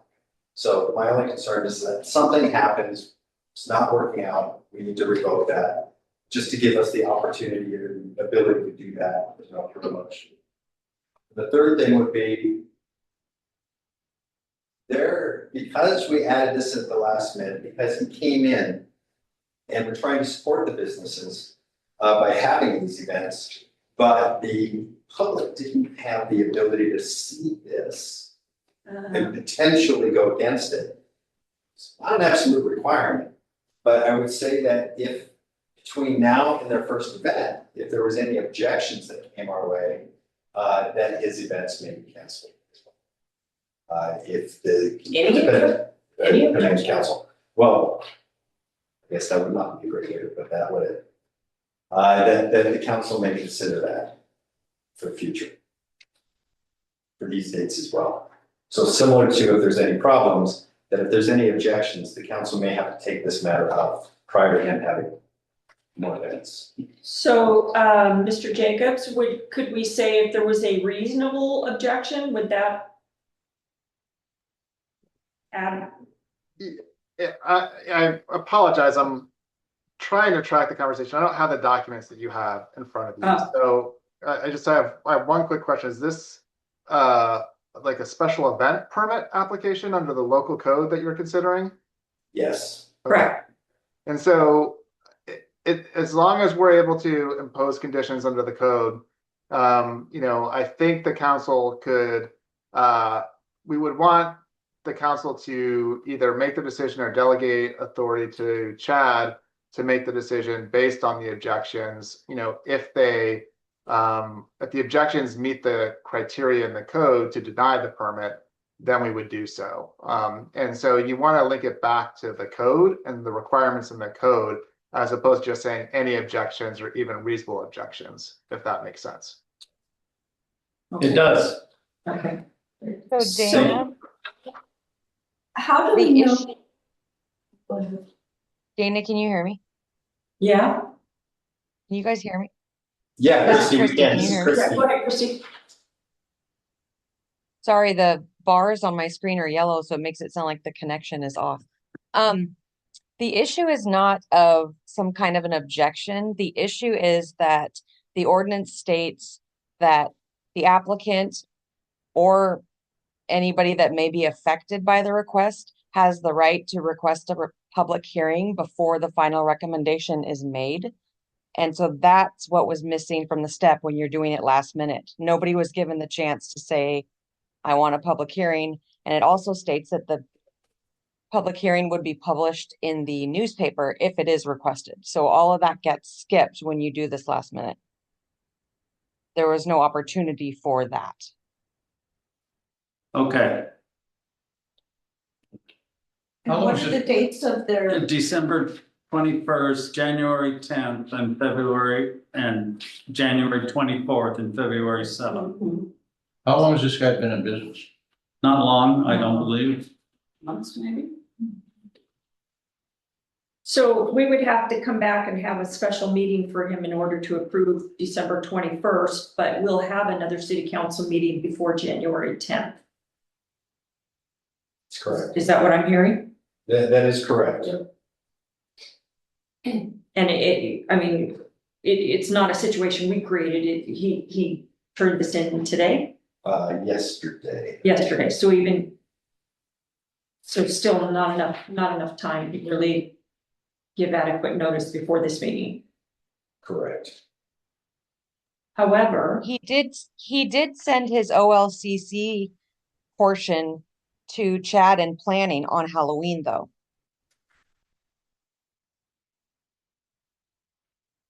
Okay, I have a question though. So in the past, we allowed Chad to approve these without the city council being involved. I think if I'm listening to Mr. Jacobs correctly, what he's saying is, in this case, we can designate it to Chad. Y'all can do what you need to do. Would that still give you enough time, notice? And then if we go back to the old way, as long as the council agrees on this particular one, we're not giving you a blanket, let's go back to the old ways on everything. But on this particular one, we can designate Chad as the person to make the decision on this one. but they don't get a hearing if someone objects. Well, how did they get a possibility? You just advertised it, so you could advertise it. Well, no, we don't. We just put it in the council packet. That is the only advertisement we have to do. The advertisement comes in if somebody would like to appeal the decision essentially. And then we would advertise that. So it's in the council packet. We give it to you, wait a reasonable period of time to hear if anybody wants to object. And then we would create a hearing, but assuming that nobody does raise an objection that would trigger all of that, then it's approved for December 21st. Does that sound right? Mr. Jacobs, can you hear that? Yeah, I can. I was just trying to take a quick look at your ordinance. I was pulling it up online. Yeah, I think I think what makes the most sense here is to, if the council wants to approve because of the timing issues, the event this month, it should go ahead and do so. And then for the subsequent events, go ahead and follow your normal procedures. So you would have this as an agenda item on your January meeting for the subsequent events. I think based on the lack of notice, if someone comes in and has major concerns about this event for the December event, we can address that at that point in time. And worst case scenario, we can hold a special meeting and actually hold a hearing. But I would not want to necessarily say that you have to do that now without knowing that there's any objections out there whatsoever. And so I think the most prudent course again then would be go ahead, you can move forward with the December approval now, and then the subsequent events, have those on your January agenda and follow your normal process. Okay. I think that's really fair. Okay, so do I need to amend my motion to approve the Prep Kitchen's liquor license application for all proposed special event dates listed, provided the required fee is paid, the required fees are paid with the required application and insurance documentation no more than 5 days prior to each event? Right? No, or do you want them all paid down? I think what we would do is I would approve the December date. Right. We Okay. would approve the December date now, and then we would move more into the traditional way of doing this by. Okay, so I withdraw my previous motion. And I submit a new motion to approve the Prep Kitchen's liquor license application for December 21st, 2025. Only, provided the required fee is paid with the required application insurance documentation no more than 5 days prior to the event.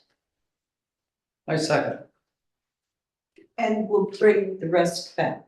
And we'll bring the rest back in the January City Council meeting. Thank you for all your help. All right, Is that done? we have a second. Okay, is there any more discussion? All those in favor say aye. Aye. We do have a second, or we need Mayor a- Smith, seconded. Okay, so aye. Okay. Aye. Aye. Aye. Okay. At least it's not. Sound like a bunch of spinach eaters. All right, so that's all done. Going to discussion rules of the council. If you have a draft in front of you, does anyone have a change they want to incorporate into the rules of the council? Everyone's happy with the rules that we had last year? Yep. Okay, does anyone want to make a motion to accept the rules of the council, and Chad will bring us a non-draft form next? I'm sorry that there's a draft stamp on there.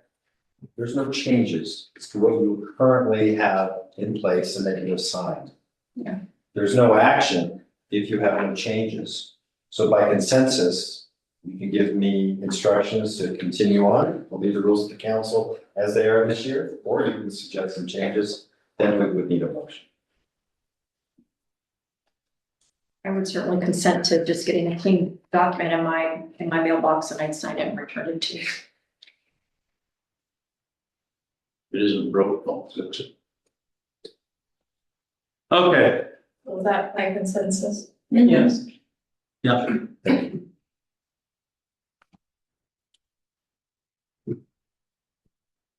We're good to move on. Community survey results. Okay, I've got a handout for you here. This is just another way that we looked at the survey results as provided in the packet. Kind of some synopsis. Also on the comments. First one is the synopsis on the comments. The second one is the information on the survey.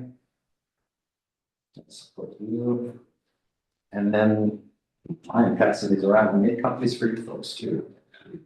No. Okay.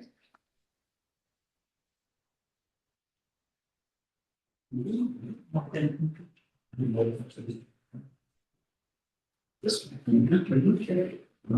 Lamont? Okay, other than I need a copy. We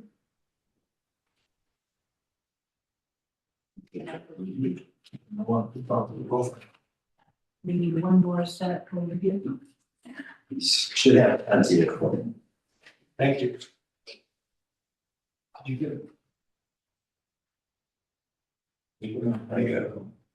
And then we'll also post these online as well. Have both, yeah. So, Mayor, to start off with, would you like me to just read through the synopsis, first part real quick? Yeah. The city would like to extend a sincere thank you for the community for their outstanding participation in the public safety building survey. More than 700 responses were received. I think that's an exceptional level of engagement that reflects the community's strong interest in the future of this project. Final draft of the survey was received in October, and staff was directed to release it on Tuesday, October 28th, and keep it open for 3 weeks. A total of 672 community survey invitation flyers were mailed using an inclusive distribution list of water customers, registered voters, and property owners. The survey was available online via a link QR code, the city website, blog, and social media. With reminders posted at least twice weekly. Paper copies were offered at City Hall, and any mailed surveys postmarked by the closing date were accepted. 48 printed, 39 taken, 18 returned, 15 entered, 3 lacking rankings, not included. Survey closed Wednesday, November 19th, with a final count of 704 responses, compared to the 947 responses over a 3-month period in the 2019 survey. Results are attached in raw format in your review. What I did is just kind of interpret some of the information and the net support. The first title on it is net support, view support minus opposition. And then the other is a condensed comment summary. A lot of information in those comments. And I did, again, work with staff, use some AI, but these put into Excel spreadsheets to help determine comments. I never had in this period of time, just let people know I don't have any access, or I've been given access to any names of any of the surveys, so I don't have any identification of anybody. But if you look at that first document, the net support view, support minus opposition, and it pairs down all the information in the survey. The option was the downtown new building, 167, and this is the new building at 33 to 35 million. 167 folks supported it, 455 opposed. So that gave us a net support of minus 288. Remodeled downtown, 363 supported it, 257 opposed it. That gives you a net support potential plus 106. Doones Meadow Park, 151 supported it, 509 opposed it, for a total net support of 358. And the Highland site, pretty even, support was 304, opposition was 301 for a plus 3. So the key insights on this is option B is the only option with strongly positive momentum. Option D is essentially a tie. It has real support, but also real division. And options A and C just have divisive community rejection. So can you explain your methodology then? If the support, does that include highly support and somewhat support? Great Neutral is not used at all, and then the opposition is the 2 on the other side. Yeah, neutral, not necessarily not used, but the strongly support and somewhat support were added together. Strongly opposed and somewhat opposed were added together. Right. Any questions about that part? Number 2 is the strong feelings only. Kind of shows intensity, not just the totals. Matters because city council decisions are shaped by how intensely people feel. Strong report. So this is just the strong support and the strong opposition. Downtown new building, strongly support 63, strongly oppose 345. Downtown remodel, strongly support 182, strongly oppose 157. Dunesville Park, 73 and 428. And Highland site, strongly support 152, but strongly oppose 221. Key insights on these, from my perspective, B has the largest base, strong supporters, of course. C has the largest base, strong opponents by a mile. D has a significant strong support base, but is also very heavily strongly opposed. And A is deeply disliked. It's minimal strong support. Kind of gives you an idea of where people are on either side. Questions about that? Number 3, the two path strategy view. Data clearly suggests the community is split not across 4 options, but across 2 philosophical paths. Path 1, downtown solutions. Option A and option B. Option A is the new downtown. Option B is the remodeled downtown. Path 2 is the upland or tsunami resilience solutions. Option C and option D. When grouped, downtown versus upland support totals, downtown support A plus B is 530. Upland support C plus D is 455. So it's just a way to look at this. Downtown versus upland opposition totals, A plus B is 712. Upland opposition is at 810.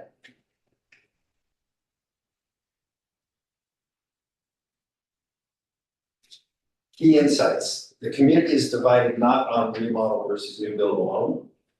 Deeper divide is downtown versus out of downtown location. And C kind of inflated the anti-upland sentiment, honestly. So really, so D alone is much more balanced. Consensus versus controversy. Which options create unity versus division? B, the remodel downtown, consensus level high, interpretations are high support, moderate opposition, lowest controversy. This is just an interpretation from my perspective in using the system. B is the Highland site, medium consensus level, nearly equal support and opposition. Divisive, but is it viable? More of a question. Downtown new build, low, little support, strong opposition, and park, consensus level negative. Strongest opposition, politically not viable. Council wants a unifying path. Option D would be your choice. If you want forward-looking, risk-resilient option, then you'd be accepting the debate for option D. And council wants to avoid political trauma, it says to avoid A and C altogether. Okay. Just in case you didn't get that. I'm here to support it. Number 5, issue driver view, what matters most to the respondents. The factor that matters most to the respondents is explain why people answer the way that they did. The common top drivers, summaries full of the data set and comment themes. Cost and affordability, number 1.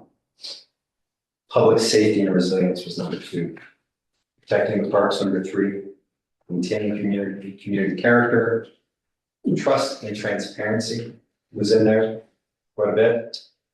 Traffic site and access concerns. This tells councilors why B performed well, lowest cost, fastest path. Why C is toxic, people do not want to lease their park. Why D has meaningful support. Tsunami safety, yeah, it does make sense. Why A struggles, highest cost and downtown disruption. This helps helps you align the messaging with actual voter priorities. We also have this feasible path forward view. Based on the results, the city realistically has option 1, move towards remodeling, which is option B. Declare community preference in this survey, lowest backlash, most youth. Option 2, evaluate the Highlands. Option D, further. Significant support exists, but controversy is real. And we would need a lot of careful outreach and a lot more educating on all sides.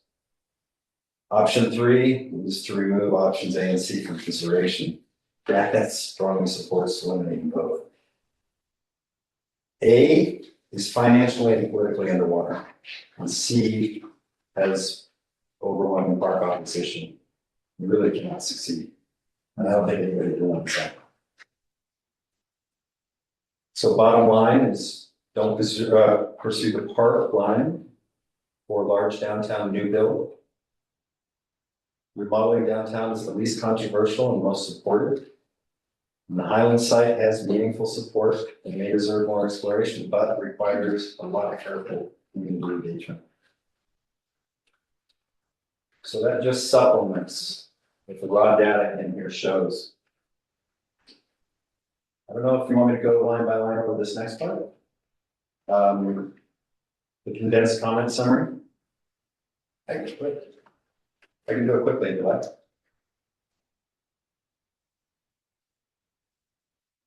Well, I don't know if we need to do every single one, but Well, there is the key takeaways.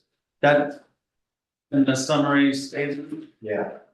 So number 4, the key takeaways for the council would be cost is the single strongest driver of public opinion across all options. Number 2 is park preservation is a deeply held value. Option C is broadly rejected. Remodel of downtown option B has the broadest support and the fewest objections. Highland option D has meaningful support, but also significant division. 5, ranked choice complaints were limited and not representative of an overall sentiment. Residents want clear, factual communication to counter misinformation. The summary would be the written comments strongly reinforce the quantitative results. Community favors remodeling as the least controversial, most affordable path. The Highland site warrants continued evaluation for resilience benefits, and the park and new downtown build options face divisive public eyes. Question, Yes, ma'am. just curious. Did you do all this or did AI help? Yeah, I've been open about that. So what I did is I uploaded all the comments into AI and asked them multiple questions, asked it to confirm. Then I challenged AI over and over again, and I did start to get some different results afterwards. But then we came to an agreement, looked at the situation a little bit differently, verified a lot of the results, and so this is accurate. I looked at it 1,000 different ways, tried to be open to all the different comments that came in. I know there's a lot of division, there's a lot of items on there, but I think this just gives the best summary that I could come up with without spending $20,000 on a survey company to do this. I am not, the professional here, but I do believe that the work that we've done and the work that I've done in the summary is accurate. Yep. And I'm prepared to be challenged anyway. If there's any questions, I'd be happy to pull up information, data, and that, but I'm really not trying to say anything definitive here unless it is definitive, but I think the park is definitive. But that's the sentiment. It's really good. And maybe because you did challenge it and because you were the checker and you monitored it closely, maybe that's why it's so good. Because as we all know, AI can be really not good, but I think it turned out quite well. I don't think it's anything different than what we get from a feeling by just looking at the raw data. I don't think that there's any major indications to show that we're off base here. We were just trying to put it into words that people would understand. And it was funny because some people would ask me, well, did you see this comment? I said, yes. And they said, well, why aren't you responding to that? So, because that comment was in there once. But, and people would challenge, I swear, I saw that more often in there. We'd show, and then we'd show that, well, no, it actually was only in there once. Well, but it was something I thought was really important. And I agree with that. It's a good comment, but I didn't summarize all of them. There's a lot of negative comments. People are frustrated with how long this has taken. We've been working on this since 2007 as a community. Six, excuse me. We've done the survey, had a great response. And I think it deserves to be paid attention to. I think the data is good.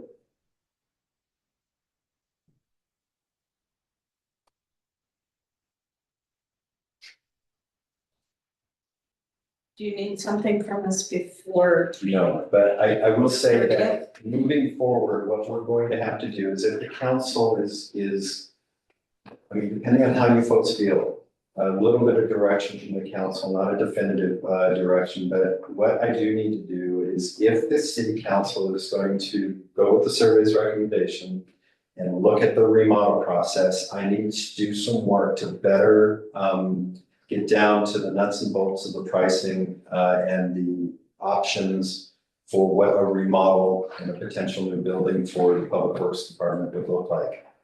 To do that, I've already had conversations after the survey came out with our architects and engineers and asked them, what does this look like? They said that before the February 27th deadline to register, and then the rest of the items that we need to get to the county are March 19th.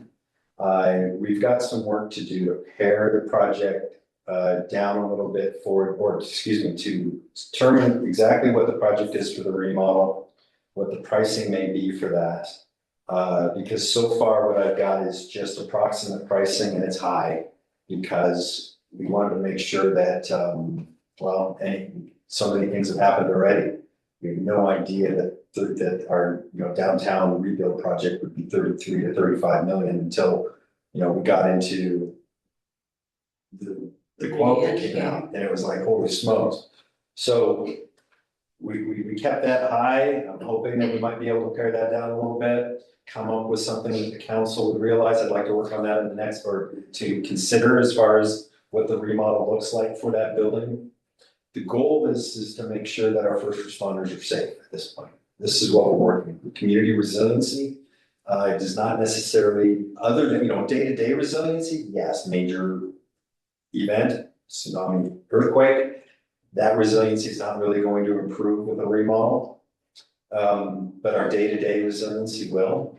And I think that if I can get some direction from the council to begin getting some pricing from our architects to look at the remodel project, I'm hoping it's a lot less expensive than anything we've already done. We've done a lot of work and we can reuse a lot of what we've come up with. We can get to you a lot of good information by the time we can make the decision to go for the vote. So I'm looking for direction from the council of where you'd like me to research, which item you might want me to research and move forward on, or two items. I think there's not much support. Okay, the Highlands, we do not even have a memorandum of understanding. It's a long way to go on the Highlands, yes, sir. Yeah, so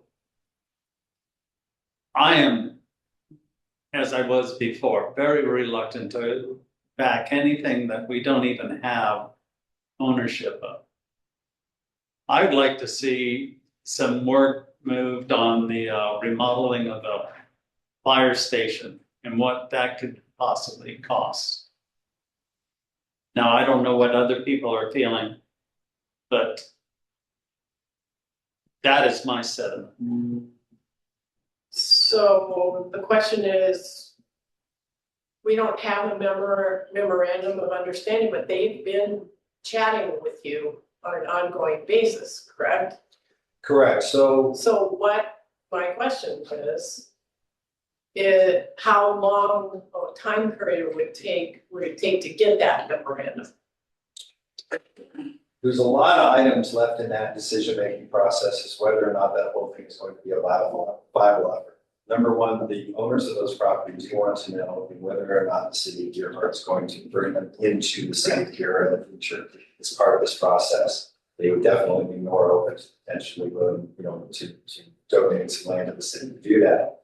But we still have the water issue also. That is a big factor in this, and whether or not we're going to be able to provide water for them so we can get through the warranty situation.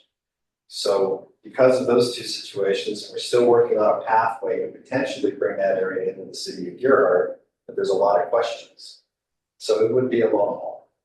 And I'm not sure that we would be able to resolve it to people's satisfaction.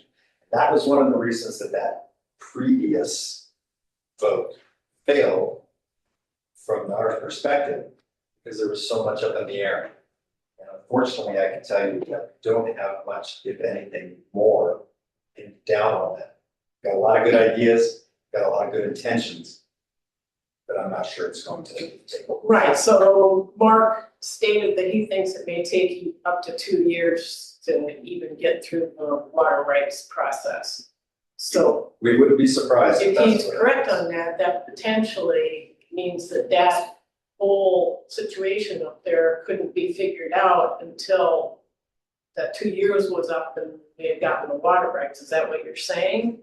I think that's what he's saying. He's pretty skeptical with WRD. We've heard reports that they're severely underfunded, they don't have enough people to help out, and they're very far behind on all the work. Right, but is that what you're saying, is that we'd have to have that in place, the water rights in place, before we could even go further with it?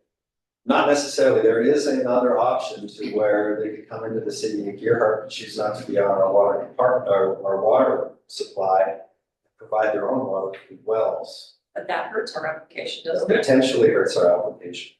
But they're in the same situation that we are. I mean, unless Steve and Ryan have already applied to the Water Resource Board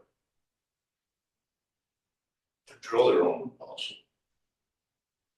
Through our initial estimations, that process would probably be easier than what Gearhart is trying to do. But that process then potentially injure what Gearhart is trying to do. They're prepared to go ahead and do that. They are prepared to go ahead. They're prepared also to potentially go to the county and not go through Gearhart and then develop it in a way that has, it would be less density. They would be able to develop that in the county the way that they want to. So that decision would be between them and the county. That particular area is probably the last area, last direction Gearhart can grow. If the community is interested in a proposal, it's nice for us to be able to say, this is kind of how we would like to plan out Gearhart and its growth. But if we decide not to do that, then we're leaving that up to the county and to the homeowner. And yeah, they would probably put in less home sites down there. But they would still be able to potentially accomplish what they were trying to do. Okay, so if they go that route through the county, then that means that we don't get any of the property tax income. That is true. And they could all be short-term rentals. That is true. Yes. I don't know, I think we need to think about this really carefully. I mean, there's a lot of moving parts to whether we include islands in the situation or not. I mean, I hate to throw it out the door. Well, I could see in negotiations moving forward that we might want, whether it's parkland or open space or a place to put emergency supplies. God forbid that we would ever need them, but it is the highest ground we have other than up at the water tank up there. So I could see trying to have some sort of storage or other something there, but maybe it's not the right place for the fire station. I mean, I think the city should be trying to get some piece of that land for municipal use in the future. Yeah, I agree from that perspective. I would like that land to be ours because we're watching what's going on in North Seaside. We have no control over what's happening there, but that's all gonna impact our future living conditions here in Gearhart. And so I would like to insulate ourselves a little bit on the north by having that property. So I agree with you on that perspective. My opinion is nothing in this survey came as a surprise to me. And I understand people are upset. They don't like, some folks don't like any of the things that are proposed and they want a special surprise solution that doesn't cost them any money, but the problem is that we are a bedroom community. We don't have businesses to rely on to help pay for these kinds of things. So yeah, whatever we decide to do is going to come out of our pockets.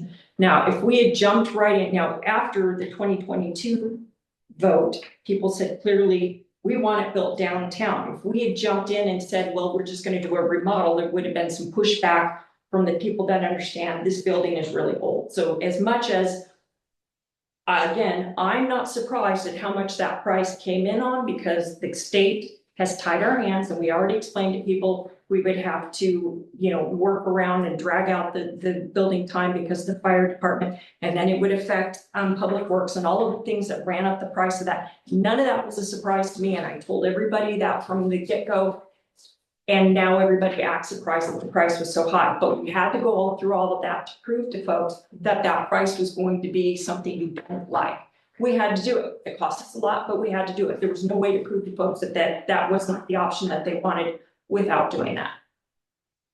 Okay, I am pleasantly surprised to see more people looking up at the Highlands, and I would personally like to see us put just the fire station up at the Highlands, make that and figure out a way to use all of the area that's vacated here. But again, we are running out of time, and all of those things are going to take us time. And in the meantime, we are asking for our first responders to continue working in conditions that are making it difficult for us to recruit them. And also, we have some other issues within this city that, other budgeting. How long are we going to be able to work with just 3 police officers? How long are we going to be able to work with just 1 or 2 paid firefighters? And I'm not saying I want a whole paid fire department, but if we ever want to get them an administrative staff or anything else, we got to go with the least expensive options, and we have to give somewhere. And so as much as I think a remodel is the worst choice, no, I shouldn't say it's the worst choice. I hated the park also. I thought the park was the worst choice. I think the remodel is the next worst choice. It's the choice that I think the majority of people have clearly said that they would go in that direction. But because I think it is the worst choice and we don't know what it's going to cost, that is why I, from the get-go, said 2 things. You would have to cap it. I would never put more than $10 million into that. And there are going to be people that are surprised that $10 million doesn't fix all of our problems. So again, we're going to have to go back to clear communication so that people aren't surprised and don't blame us when in 10 years we say, hey, there are some things that need to be done here. The other thing that I would want is, again, full disclosure to the folks. And I would want a bond longer than 10 years, because we are going to need to do something again within the next 20 years. And I don't want to, there's no way you're going to get them to approve a second bond. So those are my conditions. But then I want to know, as much as I hate a remodel, I want to know, what are we talking about remodeling? I'm not going to give you, I don't want it to cost $10 million. I want it to cost far less. If we can get a piece of property that would already suit us for about $1 million, $1.5 million, let's hop on that piece of property and make do for public works, and then figure out how we can cut corners everywhere else. The things that I would want to see done are the major OSHA things. The doors. We know we can't affect the walls, which are really what need to be done, but we can't touch the walls, right? Or minimally touch the walls. Minimally, there's some applications. But we need to reimagine the way that they work in there, and then make changes to that to where we can protect them from the things that are in there. We need to store their equipment in some place that's going to make their equipment last longer and not expose them to fumes when they go to put the equipment on later. So we need to lock it up. Their break room needs to be separate. They need decontamination rooms. And I'm sorry to say, they need a couple of bunk rooms, because that's the future of us being able to recruit here. Even volunteers, some of them will want to stay here. You'll get them coming from farther away. You'll be better able to recruit if we have a couple of bunk rooms and some showers. And Like bathrooms. the locums. Right, bathrooms. Same as an ER doctor comes down and does an extra shift. So if it were up to just Dana giving you direction, I would say go and talk to the architects with that in mind. I want to know that we're ticking off as many of the OSHA things as we can afford to do. I don't want to spend $10 million. If there's a way we can get around that, I would really like to get around that. Because I think it's stupid to put a lot of money into that building. And again, clear to the folks, this is not a fix, this is a Band-Aid.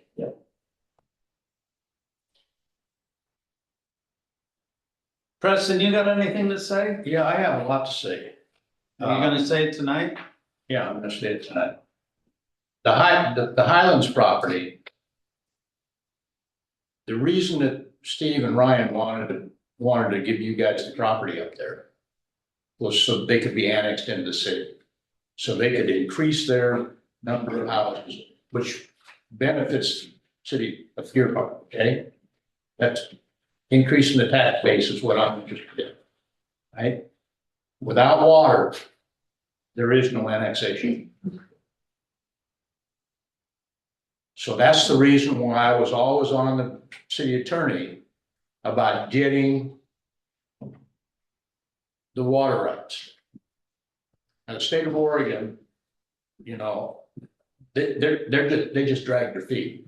They got a problem with the highway department. They should have canned every one of those people that work for them and get some people in there that really want to work. The problem is that when you go to work for a government agency, particularly the state, and you get tenure, your productivity just goes right in the toilet. Okay.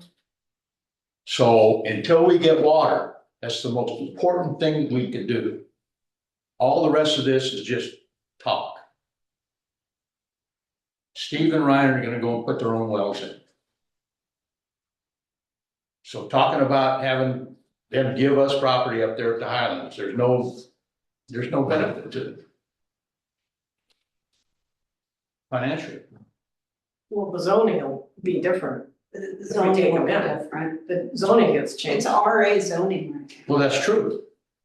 But But what you got, I mean, what you're asking for is to have them, you know, give the city of Gerhart property to put our storage units or whatever it is up there, okay? And as far as talking about a fire station, unless we annex them in, there will be no discussion.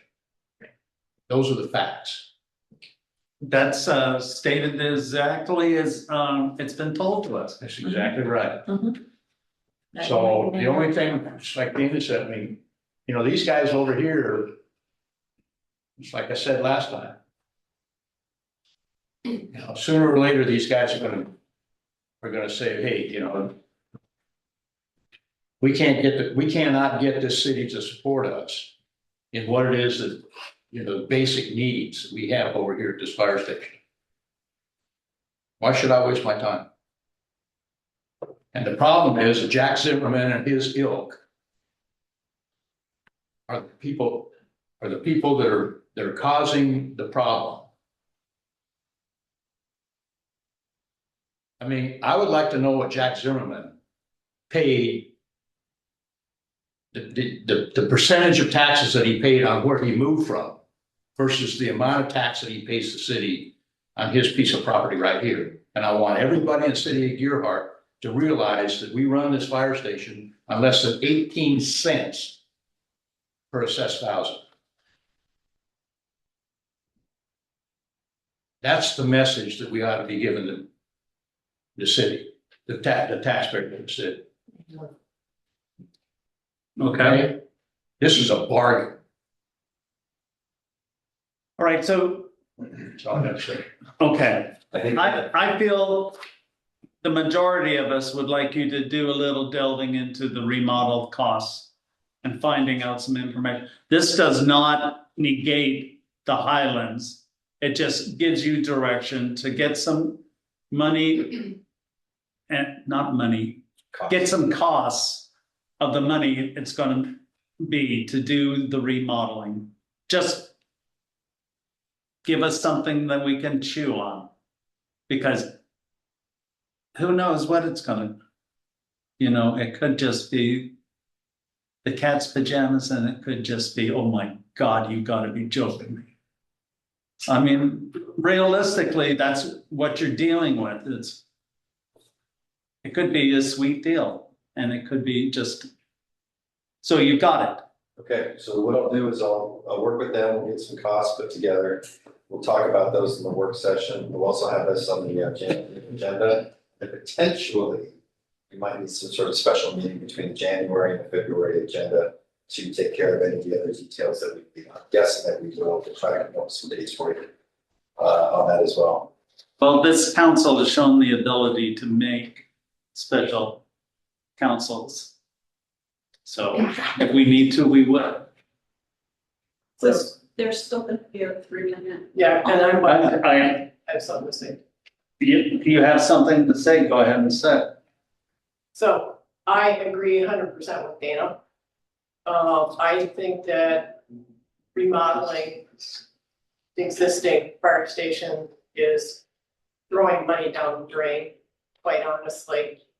But that's what the majority of people seem to want. So my question to you, Chad, would be, could we remodel it in a way that on down the line, if we end up moving the fire station up to Highlands, for instance, in 5 years or whatever time frame that takes, could we then repurpose the remodel for, you know, our other needs, our other city needs? So if you're gonna talk to the architects, maybe that could be something that you could throw in there as a consideration in what they get back to us on.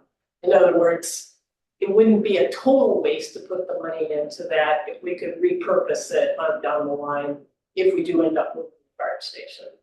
That's just my thought about it. Yeah, just that idea, a couple of other ideas. I'm not prepared to talk about it right now, but I think that'll open up a conversation that we can be open with and notify the public what our decisions are, what our options are.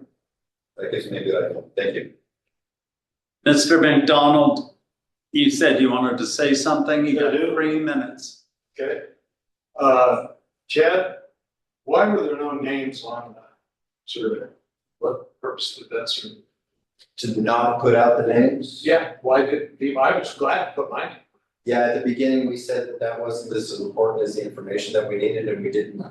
We told people, I think, that we weren't going to put the names out. All right.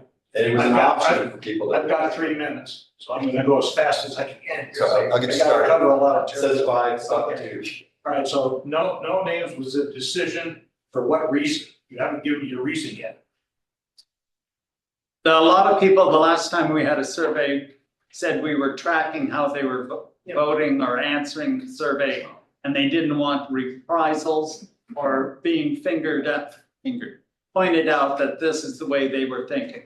So we decided consciously not to say it's optional, just like if you're a voter. I got it. Okay.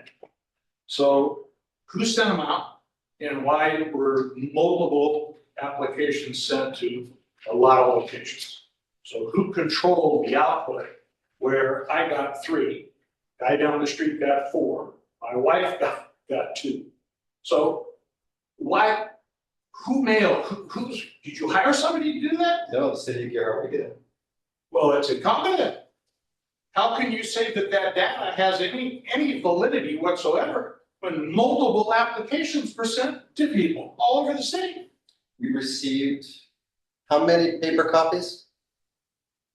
Christie? 47? So most people did it online. There is a way for us to track people, not people. Well, how do you know the online guy didn't do it 4 times? That's what I'm saying. IP addressing. So you checked that before you used the Yeah. the data. I have Pauline that helped us with data. that too. I have data on the IPs. The most, in terms of an IP address, the most was, I believe about 10 times once. Really? And then there was one that was done, don't quote me, it's Yes, on a posting. So that would be like less than 1% of Right, then there was one that was done like 5 times. All right. And one more. And so we did a 4.5% market Yeah. rare. I found it very confusing and as a taxpayer, almost like you were trying to get what you wanted out of the deal. So I bet before I came in with my wife that they're gonna push for the Highlands, because that's what Chad wants. Surprise, surprise. That's what you're gonna push for. It says it all through here. You can see it. You don't like the downtown application. You want the Highlands. Let me remind this board that you've already done that. The community, right here, community has told you, we don't want it in the Highlands. We don't want it in the park. But you put out a survey, like, are we all so stupid that we didn't realize that you're asking us the same question again and again? What's the purpose of that? You've been told the Highlands is unacceptable to 70% of the voters. And you're discussing it again? I think it's crazy. I agree with you that it needs to be mandated, but it doesn't need to be mandated up there. That's not gonna work. It's not gonna work because most of the people have already told you they don't want it there. Thank you, Mr. McDonald. I think that the majority of the people, okay, we had these meetings over here at the fire station. Yeah, I was at less than 2% of the population showed up. I was one of them. Okay, and I give you accolades for that. But most of the naysayers and everything else, they never even bothered coming. And the majority of the people that showed up there wanted the fire station in the downtown core area. Yes. Okay, that was the consensus. So that's the premise that we went on. And I was on the committee, Dana was on the committee, with the architects and everything like that. I was shocked. I knew that the foundation was going to be expensive. And when you start talking about critical infrastructure, when you start talking about building, and I've been in the building business almost my entire life, the code book is about this thick. When you get to critical infrastructure, the code book goes like this. And for every single page, there's an increase in cost. All right. And that's some of the things that the general public didn't understand. So when the price came in, even I, as a builder, was shocked. But maybe what would make some sense is to put together a committee that works the other way. What, for instance, says, did anybody go back to the 70% and say, hey, why did you vote against the Highland site? What it wasn't just because it was there. It was $16 million, and it was as far away from Little Beach as you could get. But nobody here ever discussed that. No. I discussed it many times. I said there were many. Okay, this is not a discussion forum. This is over. We're done. All right, we're moving to council concerns. Sharon, do you have any? No, thank you. No. I'm really taking offense at the amount of animosity in this city towards volunteers. I mean, I really object to the fact, reading through these comments and this, in the survey response and everything like that. There are some rude ones in there. Well, and I mean, if people think that they've got a better idea or that we're not doing our job, step up or shut up. I'm sick and tired of all these naysayers and everything like that. And what I'm going to start calling them carpetbaggers. People that move into the community and just complain. Okay. I'll take a motion to adjourn. Give you a motion to adjourn. Second, Second. all those in favor say aye. Aye. Adjourn. Thank you. Thank you for doing it. Everyone.